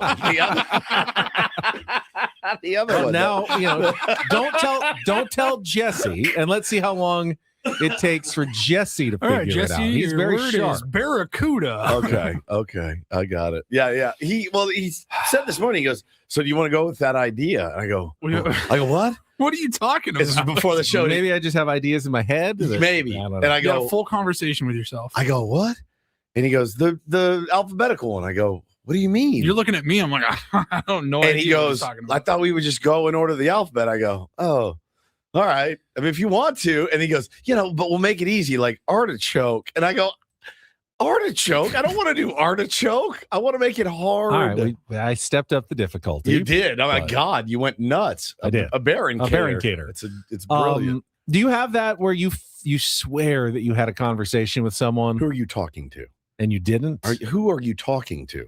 I mean, I know the other way. Like, people swear they had conversations with me, and I probably just wasn't listening. Or not whatever, probably. You definitely weren't listening. But occasionally it goes the other way. Like, I thought I had this conversation. Did I dream it? Did I imagine it? Did I go through it in my head but never actually spoke it out loud to you? I've had full on conversations with people, and I'm like, I know I told you this. I know I did. And they're like, bro, I never heard this in my life. First time I'm hearing of this. I that happens to me a lot, where I have to like preface things, or I'll be like, I've probably said this before, or I don't know if we've talked about this before. It's always kind of a power down when you hear that too. You're like, oh, right, great, here we go. The reiterators. What's here. the alternative? Tell the story, and then at the end they're like, "Yeah, dude, we talked about this 2 weeks ago," and you're like, "Well, you could have said something, and now I just feel really stupid." The reiterator bit. My wife too, man. It's tough. Her brain flies, and I'm like, "Yeah, you told me," or "No, I've never heard that before." Yeah, in your case, it's a lot of times you're just. Megan will like walk up to me and be like, "Did you find it?" And I go, "What the hell are you talking about?" And she goes, "What? Oh yeah, you don't live in my brain. In my head, I asked you if you knew where this was or whatever." Yes, exactly right. Ben and Woods brought to you by David P. Shapiro, criminal defense attorneys, helping good people regain control of their future when charged with a crime. Since 2010, visit davidpshapirolaw.com. Paulie? I like the see if you guys can figure it out bit. It took them 5 minutes. I said, I'm guessing it'll be about 20 minutes. I didn't think it was going to take months for sure. The tier ones they're very smart, exceptionally sharp. Yep. But I did think it might take 2 weeks to figure it out, as opposed to just 5 Should minutes. ask Jesse, be like, "How long? Did you already know what he's doing?" He's like, "I knew." Yeah. I knew. Paulie, take it away. And get things started here with our today's edition of the Reindl Report. Now tuned into the greatest. Welcome to the Reindl Report with Paul Reindl. Hi, Paul. All right. 2 stories from the world of sports that we haven't gotten to yet. We'll start off in Major League Baseball. And 1 story that you didn't know you needed. Are you laughing, biatch? It's the Reindl Report Hey, Paul, how you doing? Okay, how are you? on 97.3 The Fan. Are you ready to bless the mood? I need some help, please. That was good. Can I get a yeah? Oh, yeah. All right. All right. See, Ben, if you would have started with like a Z word, maybe you could have at least backwards gone in reverse. Maybe it would have lasted a week. Nobody could do it in reverse. ZYX. Oh, I can't. That's as far as I go. ZYXW? Yeah. W. UT? V. V? U. Oh, stupid. TS. Oh, All right, leave stop, it to the robot. Yeah. O-N-M. It's probably something you memorized on a Friday night when you were in 7th grade. It's fine. Just depends on how your brain works. All right, we are kind of all over the place with this Rindle Report story. So good. That'll wrap it up for sports. We will get started. I love talking about these destination experiences gone wrong. I'm thinking like Firefest. Remember a couple of years ago in Glasgow, they had like the worst Willy Wonka chocolate factory experience of all time. Forgot about that. This is kind of in that same realm here. Recently, down in Florida, Fort Lauderdale, at the Broward County Convention Center, they had Barbie Dream Fest. I don't know that Barbie ever really went away, but certainly has seen a rejuvenation in the last couple of years with the movie. Everyone's just been going crazy with Barbie. So they put together a ultimate Barbie fan weekend. They promised attendees interactive experiences, unique programming, celebrity A-list panel, etc. People are thinking like Ryan Gosling, Margot Robbie maybe, and other unforgettable experiences. People paid up to $450 for tickets and were very disappointed to see that when they showed up, they were basically just staring at a fairly empty convention center area. There was a skating rink. Oh my God. That they actually didn't bring in a skating rink. It looks like they just kind of put barricades in an oval on the floor of the convention center and called it a skating rink. There was a backdrop that was just kind of put together by some cardboard that you could take some photos in front of.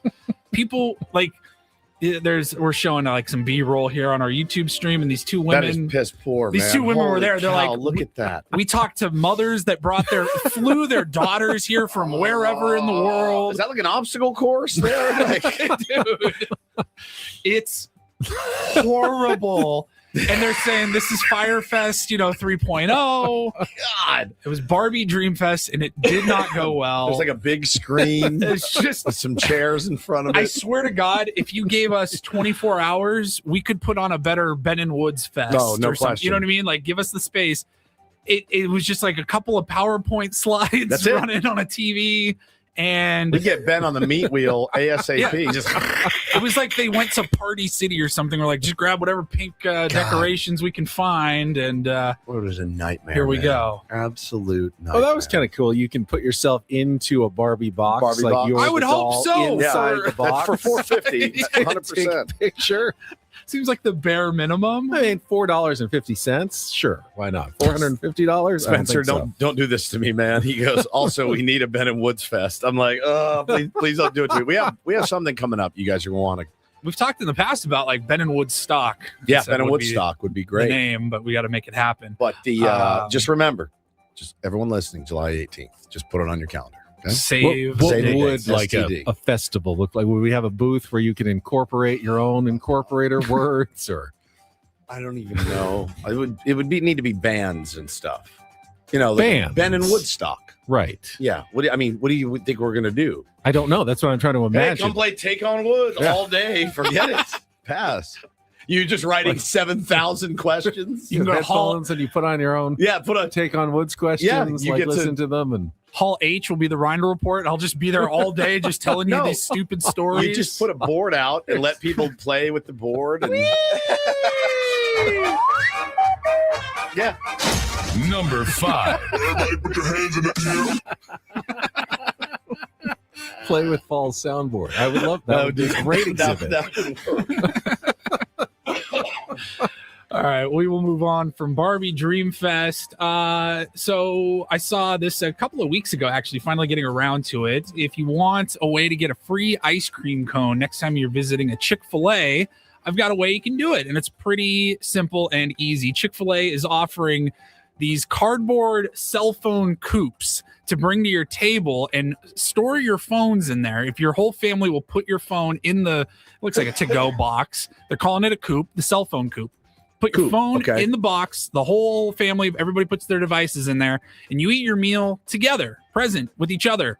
And then you tell your team member, after your meal, they will bring you an ice cream cone after you have finished everything. We're rewarding people for eating dinner with their families now and Yes. not being on their phone. Okay, fine. You know what? At first I was anti. Now I think I'm kind of into it. I believe all of the stores are franchised. Yep. And so there was one guy that's got, a handful of stores, and he started this as just a kind of a random idea. It's not bad. And it took off. Like, everybody there loved it. And so then it expanded to a few more stores, and then a few more managers heard about it, and now it's really catching on. So if you That's do not see, terrible, man. And you get an ice cream for it. yeah, everybody's It's happy. not I don't think it's judgy. I think it's a good. I don't like Chick-fil-A trying to be the arbiter of what makes good family time. I can sit and have dinner with my phone, check it once or twice if I need to, and still be with my family. You literally do a radio show. I am 3 feet from you. I will say something. You will not hear it and then repeat it. Not because I'm on my phone. Just because I'm me. But you get a free ice. You get free ice cream at Chick-fil-A. You get a free ice cream. You and Jack go to Chick-fil-A today. You sit down, you put your thing in the coop, and you guys just have a convo. Yeah. And you get a free ice cream. Not bad at all. Isn't that worth it? 10, 15 minutes, 20 minutes, you're in there? Yeah, I'm not opposed to like putting my phone down for 15 minutes. They're not the arbiter. They're just trying to incentivize good family fun. I have no problem with that at all. I think it's a great idea. You don't have to do it either. Listen, I say that as I'm eating dinner. Bo to my left, Taylor to my left. Hannah usually sits at the counter because she can't stand the sound of any of us eating. Yeah. So I'm always on my phone. Bo's like, "You're on your phone?" I'm like, "Yeah, I got to plan the show tomorrow." You're on eBay. Scrolling eBay. Of course. I'm terrible with it. And then they're going to want a phone. And what am I going to say as the hypocritical dad? You guys are on your phones all the time. No one's on their phone more than me. No one. I mean, 95% of the time from now through September, we will eat while watching the game. Sure. Oh, yeah. It's 100%. No problem. Obviously, we're not having as much conversation, but we talk about the game as we're watching the game, and that's always engaging. I like this idea. I do. Because there is that, as a parent, you do it all the time. Like when you were a kid, when the kids were bed, was your mom like, "We're going to start going to church every Sunday"? My mom would hit me with that all. It was always after I did something bad. That's it. Done. We're going to church every Sunday from now on. And I'm like, all right. Relax. Let's not get carried away here. I don't know that framing it as punishment is really the my whole life. proper I'd way get to in go. trouble, and it was like, we're going to church this Sunday. Sunday rolls around. I'm like, I don't feel good. Yeah, you're like, it was. So you do that as a parent. All right, that's it. Enough cell phone. We're putting the cell phones away. We're going to enjoy each other's company. And then about 3 days goes by, and you're like, let's see. Hold on. If I got this card coming in, it's terrible. Terrible. Sorry, I've been laughing for the last 2 minutes because I saw your wife murdered. Your me. wife just murdered. We were talking about Ben and Woods Fest. You could have a haunted house, she says, with just a bunch of atoms. Yeah, everywhere. a bunch of atoms. Hey. She also said, you turn the corner. Did you get your expense report in? She also said, Ben could have an interrupting booth. Ben could just interrupt you. Pies from Ace Hardware for everybody to eat. Oh, yes. You know what? There might be something to this. Please don't. I can't plan another NTR event, Paulie. It's going to put me in the grave. All right. Well, finally, then I will wrap it up here. Look, times are tough, and everybody's looking for another side quest. I'd like to tell you these stories when they arise. This actually is a job for two people. So, Ben, Woodsy, if you guys are looking for some extra cash, it's a very American thing, ranch dressing. Everyone says that's kind of an American thing. You're not going to find a whole lot of ranch with a lot of other cuisines out there in the world. And so Hidden Valley Ranch, they're probably number one here in America. Personal fave of mine, yeah. They're looking to hire a ranch ambassador or a team of ranch ambassadors that they would like to send to Europe for 2 months, going around, traveling, and showing people over there how ranch can complement some of their meals. You got a death wish? Yeah, I'm going to say they're not going to take kindly. Not super receptive to Americans ranch trying to push their ranch dressing. You go to Italy. Europe. Hey, you see that garlic bread? Do they even eat garlic bread? That really good homemade bread? Dip some of that in here. Bro, Try France. There you go. Oh, yeah. We've got our mother sauces. Have you tried ranch dressing? Try ranch. They would murder you. It's going to take place this summer. They're looking to hire 2 teams of 2 people each. You don't have to be a couple, but there will be some work involved, some social media posting. Ben, you're doing a training later today. That's right. So you might be Very eligible. well qualified for this. Doesn't help that I don't like ranch dressing. Yeah, so. you wouldn't. I like don't think I'd be the greatest ambassador all your travel, for it. everything, I all like expenses are covered. I like that part for sure. They will pay you for 40 hours of work a week. And then, some uploading to social media, some documenting of your experiences over there. If you're interested, you go to their website. It's just an application. It's just you with a black eye. This is your social media post. Like, it's not going well. It says here you have until Monday. Oh, you can preview the questions starting today. I haven't opened that link yet. Preview the questions for the interview. For the interview. Let's see. Lay a couple on me. Trying to find them here. I do like the idea of an Adam haunted house. This is more than a job. I know this is an unpopular take, but people who dip pizza in ranch dressing. Shut up. It's just the pizza's so good already, and then you just make it taste like ranch dressing. Not always. There's a couple places where if you're eating actually pizza that's not good pizza, you shouldn't be eating it in the first place. Nah, because even if it's bad, it's still pretty good. But then you shouldn't eat ranch dressing if it's pretty good already. No, like when I want Domino's, when we were at spring training, we wanted Domino's, and I was like, I have to crush a Domino's thin crust cardboard.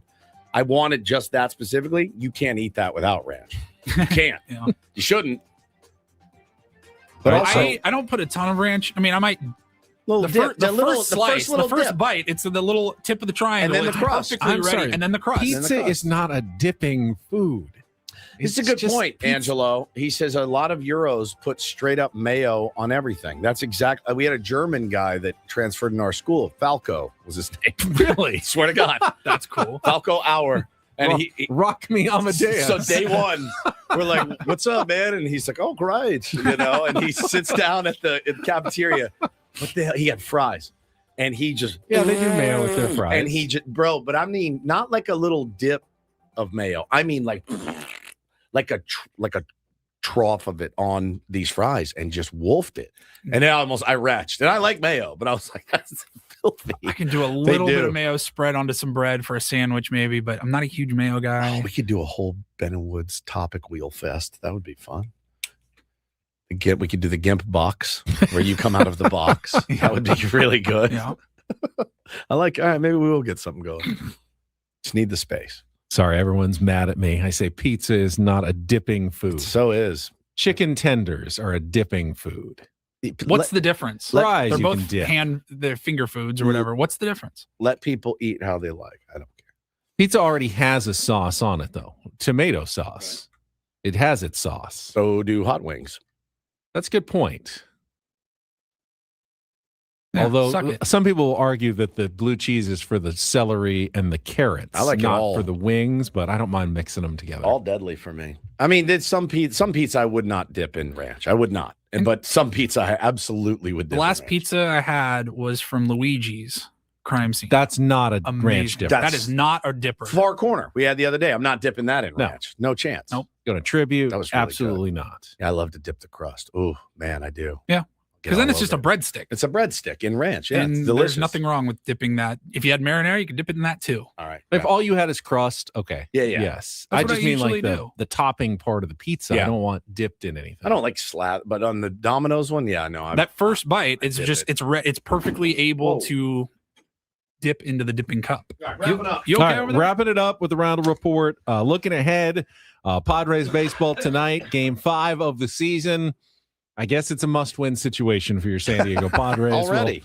We'll discuss it coming up after a check of traffic with more Ben and Woods on San Diego's #1 sports station, 97.3 The Fan. Gambling problem? Call 1-800-GAMBLER. GEGE 000-466. For a full list of games and rules, played at 7 Mile Casino. Visit 7milecasino.com. I would not dip the Kung Pao chicken at Sammy's 7 Mile into ranch dressing either. It's just not a dipping food. It is delicious, though, and it's available on the 24/7 Players menu, which is exclusive to Sammy's at 7 Mile. When you go down to 7 Mile Casino and you're feeling hungry, doesn't matter what time of day it is, 4 p.m., 2 a.m., they've always got food cooking in the kitchen, and it is delicious, and you can get it any time. Yeah, do yourself a favor. Go play some cards there as well, because that's also what they're known for, is their card playing. Benny, you can play California-style blackjack. You can play Texas Hold'em, Pai Gow, and Baccarat. Of course, they're spreading all those games for you. High-limit players as well. They will welcome your action, believe it or not, and take good care of you. Don't forget to split your 8s. Yes. I know you don't Aces and love it, eights. but you do split your eights, split your aces, and then enjoy the patio with the great views of Coronado, of San Diego Bay, of the Silver Strand. It's just gorgeous out there. Great place for lunch to stop on by, and of course, enjoy San Diego's best card playing action at 7 Mile Casino, right off the 5 freeway in Chula Vista, just 7 minutes from downtown.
Hey player, this is all yours.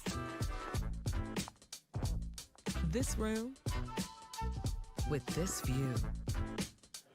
This speakeasy with this cocktail. Hey, could you make that too? The spa with this. Ah. And this pool on this roof. This is all for you. The all-new Hamul Casino Resort, now open.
This hour, 97.3 The Fan, is brought to you by GL Pools, the company trusted by thousands of San Diegans to keep their pools sparkling, swim ready, and expertly maintained. Call GL Pools now and say radio for a free month of service. Just got my ass chewed out. What'd you do? By my wife. Not by Adam. No, by my missus. Just chewed me out over text. What did you do wrong? She said, can you go pick up Taylor from preschool at 1? I said, why? I said, he won't nap at home. She said, because it's hard. She used some colorful language. She said, because one kid's on spring break and the other one's not. And so now you have to do you have to keep it fair. So he didn't want to go to school because Bo got to stay home. And yeah. So I said, sure, I'll go get it. If you just said sure instead of why, I doubt you'd be facing any repercussions. You're right. I didn't want to know. Don't we pay for the school? What did you think was going to be your answer? Just to make your life harder, Stephen? No, that was not ever going to be the answer. Maybe that was what you were hoping was going to be the answer, but that was never going to be the answer. I'm a big fan of structure at home, and I feel like this whole spring break and half day is too loosey-goosey for me, and I feel like it's too loosey-goosey for them. So, but that's my mistake. You're right, Bubba. He said, don't ask questions. Yep. Yeah. That's my first mistake. Why? So, sorry. Yes, be happy to pick him up at 1. Sometimes if you say it with more words, it's actually better. Help me understand the reasoning behind your choice as opposed to just why. No. Because why sounds a little aggressive. I wouldn't go with that advice. I would not do that. No. Please help me. Soften it a little bit with more words. No. All right, fine. All right. Just sounds like digging deeper. Yeah. Sounds like you're digging yourself. You had a very unsportsy Reindl report, which is fine. We had some good topics there. Did not mention that the women's Final Four is now set. I don't know. I knew we were doing that here. Oh, we did? Yeah. Oh, you had that already planned. You knew Ben was going to bring it up here. Yeah, it's unscheduled. So here's what's interesting about the women's basketball Final Four. South Carolina versus UConn, Texas versus UCLA. They are all number 1 seeds. Mm-hmm. There was absolute and total chalk, which is not as uncommon. I think it's only happened 3 or 4 times in women's history. But now we're seeing every year more and more chalk on the men's side. The men's side's a 1, a 2, and a 3. Mm-hmm. Remember the year the Aztecs made the Final Four. They were, I want to say, a 5, and Florida Atlantic was like a 9. And I mean, you are seeing way less upsets, whether it's from smaller conferences or even bigger conference schools that, make it into the tournament. The haves are getting stronger on both the men's and women's side, and the have-nots are getting weaker. That disparity is growing and growing. And you may say, great, we're getting really good teams. And there's no doubt about it. On the women's side, you've got 4 elite teams in the Final Four. On the men's side, Arizona, Michigan, UConn, Illinois is your big surprise, and they are a very strong Big Ten team that's a number 3 seed that had a really good regular season.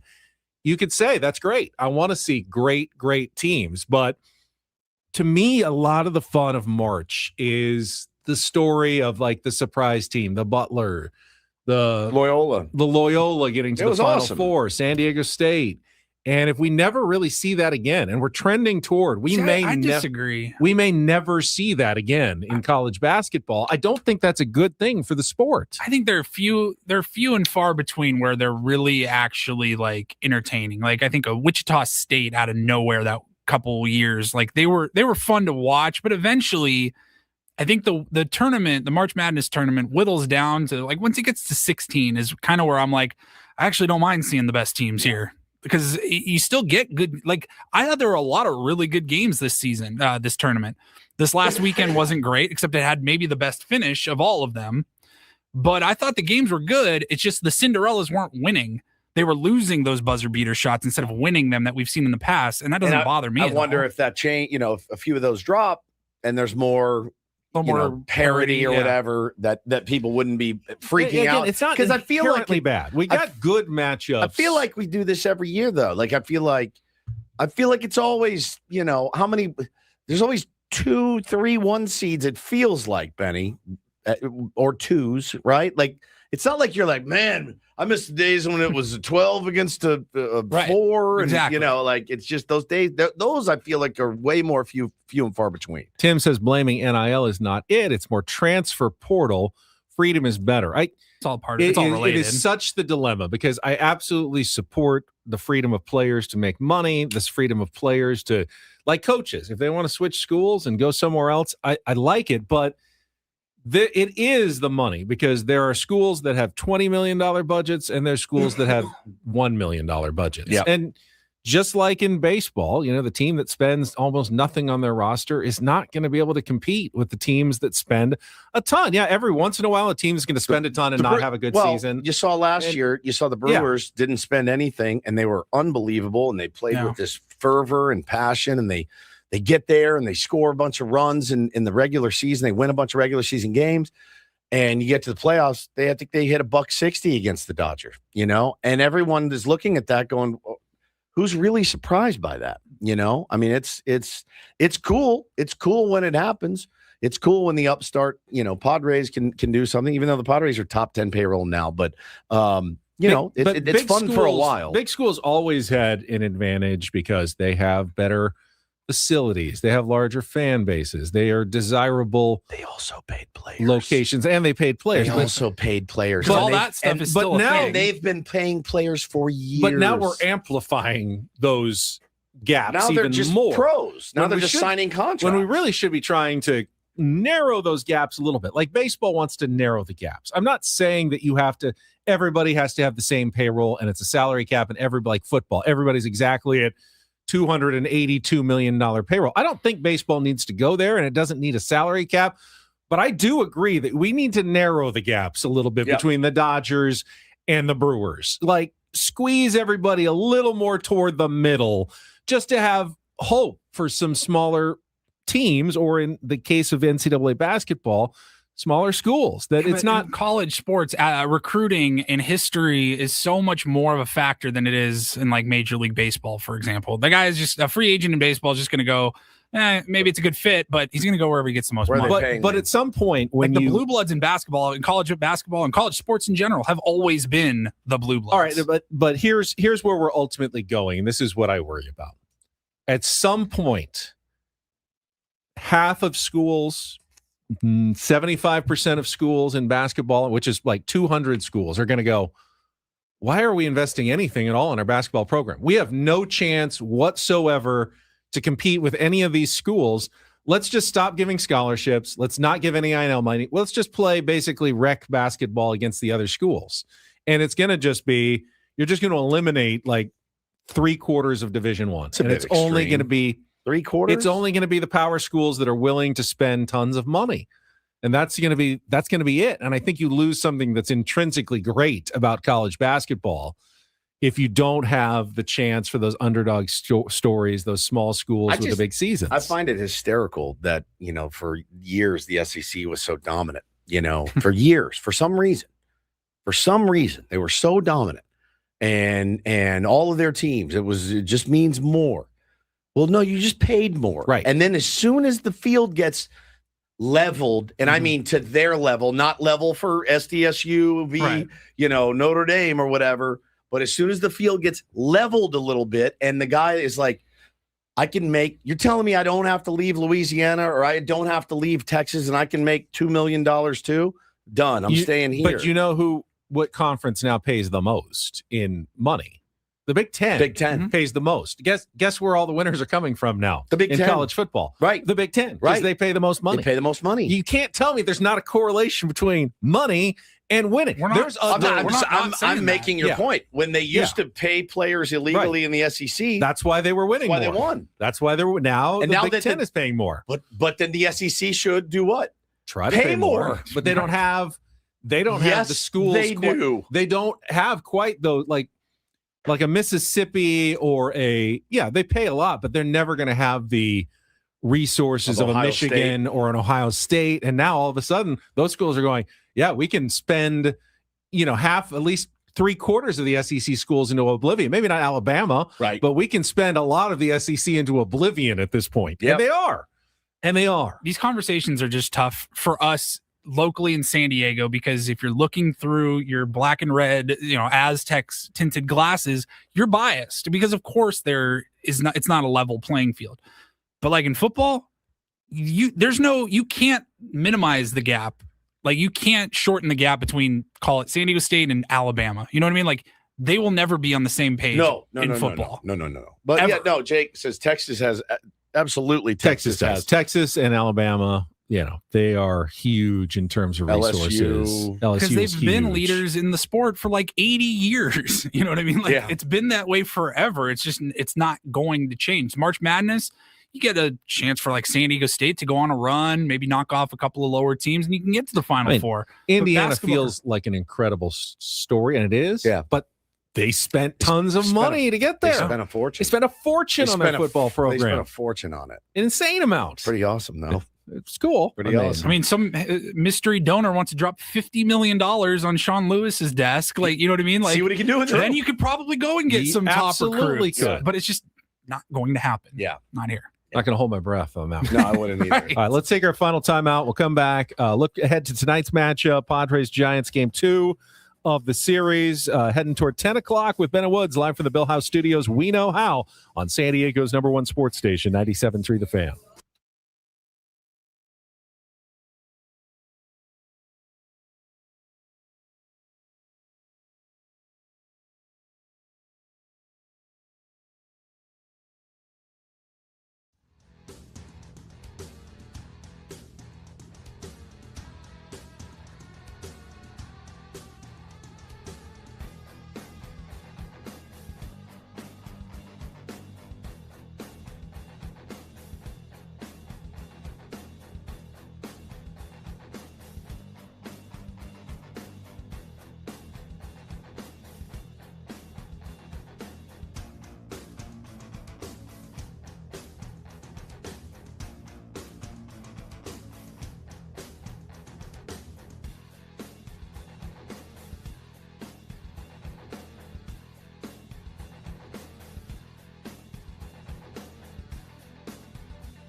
He just here. I'll show you a little. Just a little. Please don't. Just a little bit. What hurts on you? Nothing at all. A little bit. Not that now. So let's say whatever you're about to touch is the only thing. Let's say it's gonna hurt. Right? All right, yeah. Okay. Pretend your knee hurts. Pretend your knee. It's going to in a second. Right here. Oh, that is not pleasant. Hey, player, this is all yours. This room with this view. This speakeasy with this cocktail. Hey, could you make that too? The spa with this. Ah. And this pool on this roof. This is all for you. The all-new Hamul Casino Resort, now open.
As Pittsburgh prepares to welcome the nation to the unofficial beginning of football season, the city's kickoff celebration will begin with an unforgettable invite-only night of music.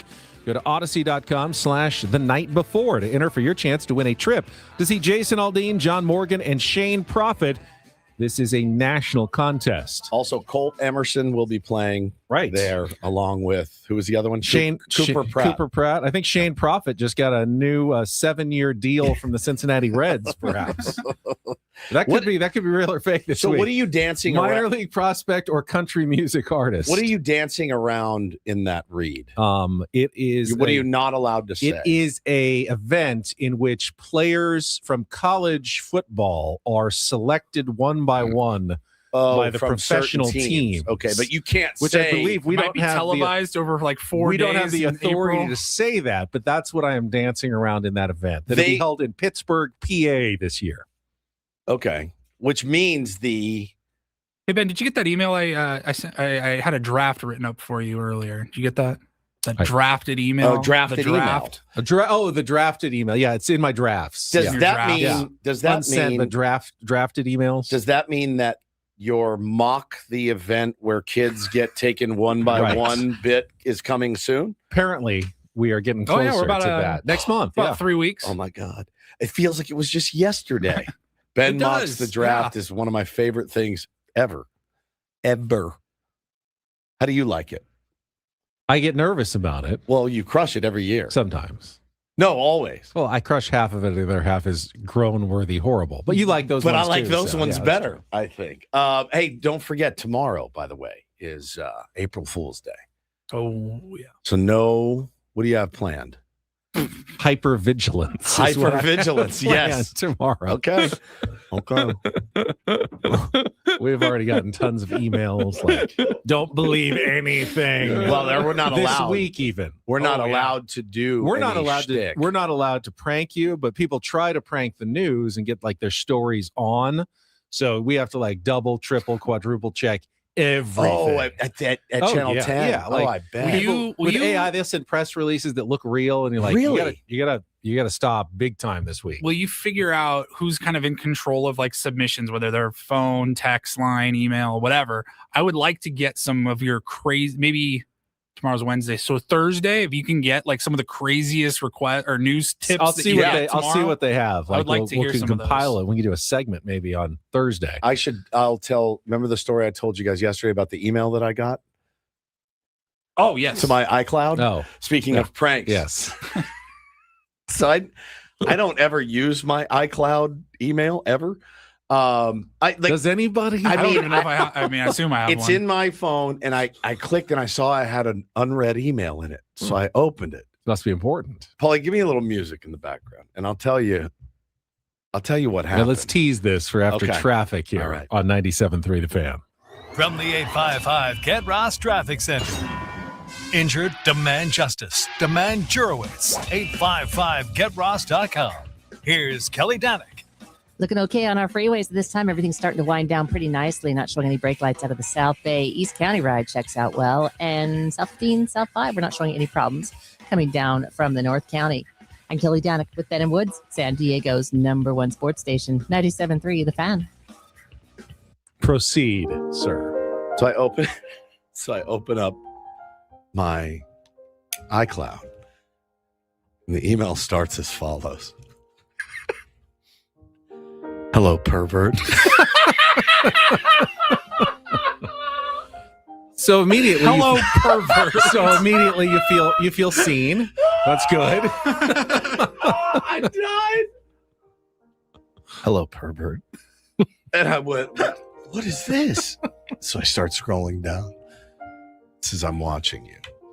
I've installed it. You don't know this, but you've been very, very uncareful, not careful about the links that you've clicked on. Careless? Careless. That's the word I'm looking for. Thank you.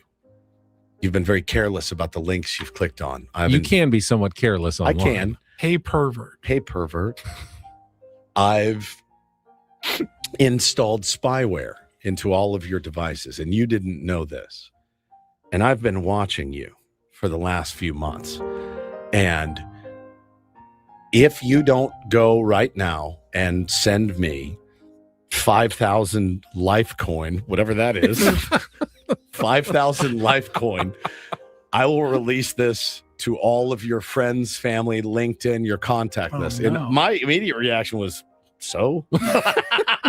Do your work. You mean the things I talk about on live radio for 4 hours every morning? You're gonna reveal that to all of San Diego? No, please. No. Oh no, not me? Oh no. Bunch of skeletons in there. And he went on, and he's like, or she, I don't know who it was.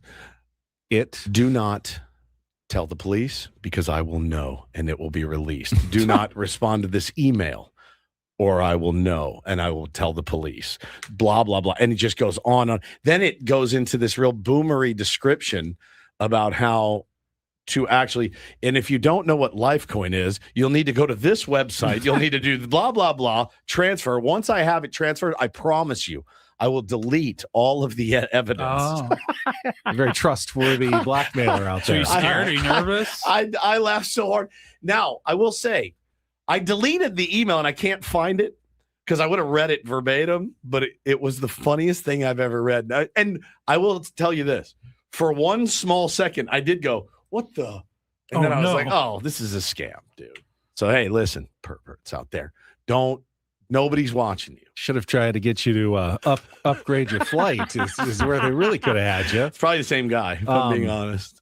Yeah, you know what? One of the great benefits. The guy catches me on spyware sitting in my office looking at my baseball cards. One of the great benefits of being Woods and being so impossibly detailed and open about everything. You are blackmail proof. It's pretty much. Yes. Pretty much. You are blackmail proof. Like, I'll just wear it, I'll wear it. Yeah. If you got me, you got me, dude. Like, okay.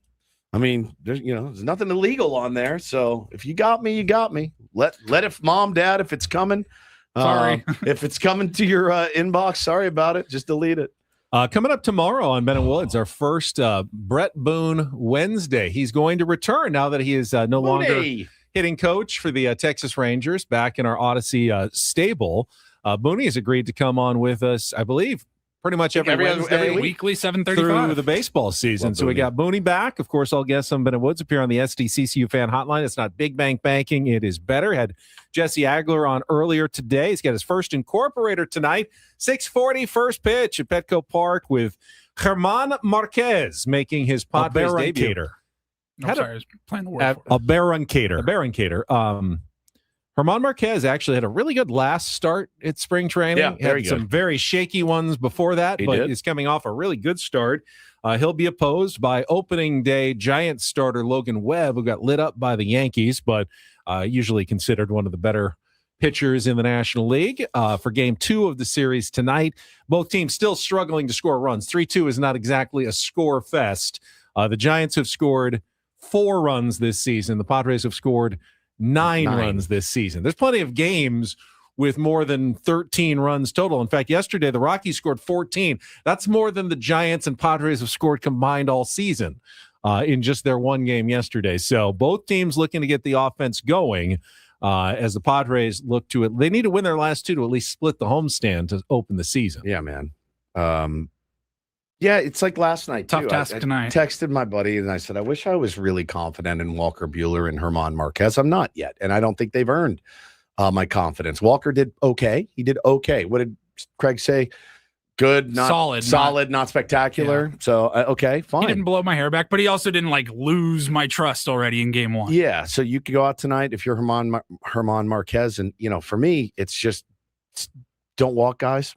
Don't give them any opportunity for a big inning. Try to minimize any damage and try to get through 5 and turn it over to the bullpen. And for the offense, the offense has got to wake up. It's 4 games in, but that's the things I'm looking at tonight. No walks, little offensive explosion. Yeah, you can win a lot of games with that formula if you score. If you can score 4 or 5 runs, hey, German Marquez doesn't have to be perfect. 5 innings, 3 runs, turn it over to the bullpen, which use the back end of the bullpen yesterday. You still have your better arms. You feel like you're in pretty good shape, but you do have to score. Yeah, Buehler was fine. He was fine yesterday. And that's kind of what you're looking for from German Marquez. Be fine. Be fine. Yeah, be fine. But if you keep not scoring, then the pitchers start feeling the pressure. Like, now I have to be perfect. Exactly. They're doing things that they're not, really capable of doing. Then you start worrying. So, yeah, the offense has to get going just to take pressure off everybody else. All right, that is it for us. Braden and Frank are coming up next. Thank you for joining us. For our executive producer, Paul Reindl and Stephen Woods, I'm Ben Higgins. We'll talk to you tomorrow morning at 6 a.m. for 4 more hours with Ben and Woods right here on San Diego's #1 sports station, 97.3 The Fan. So long, everybody.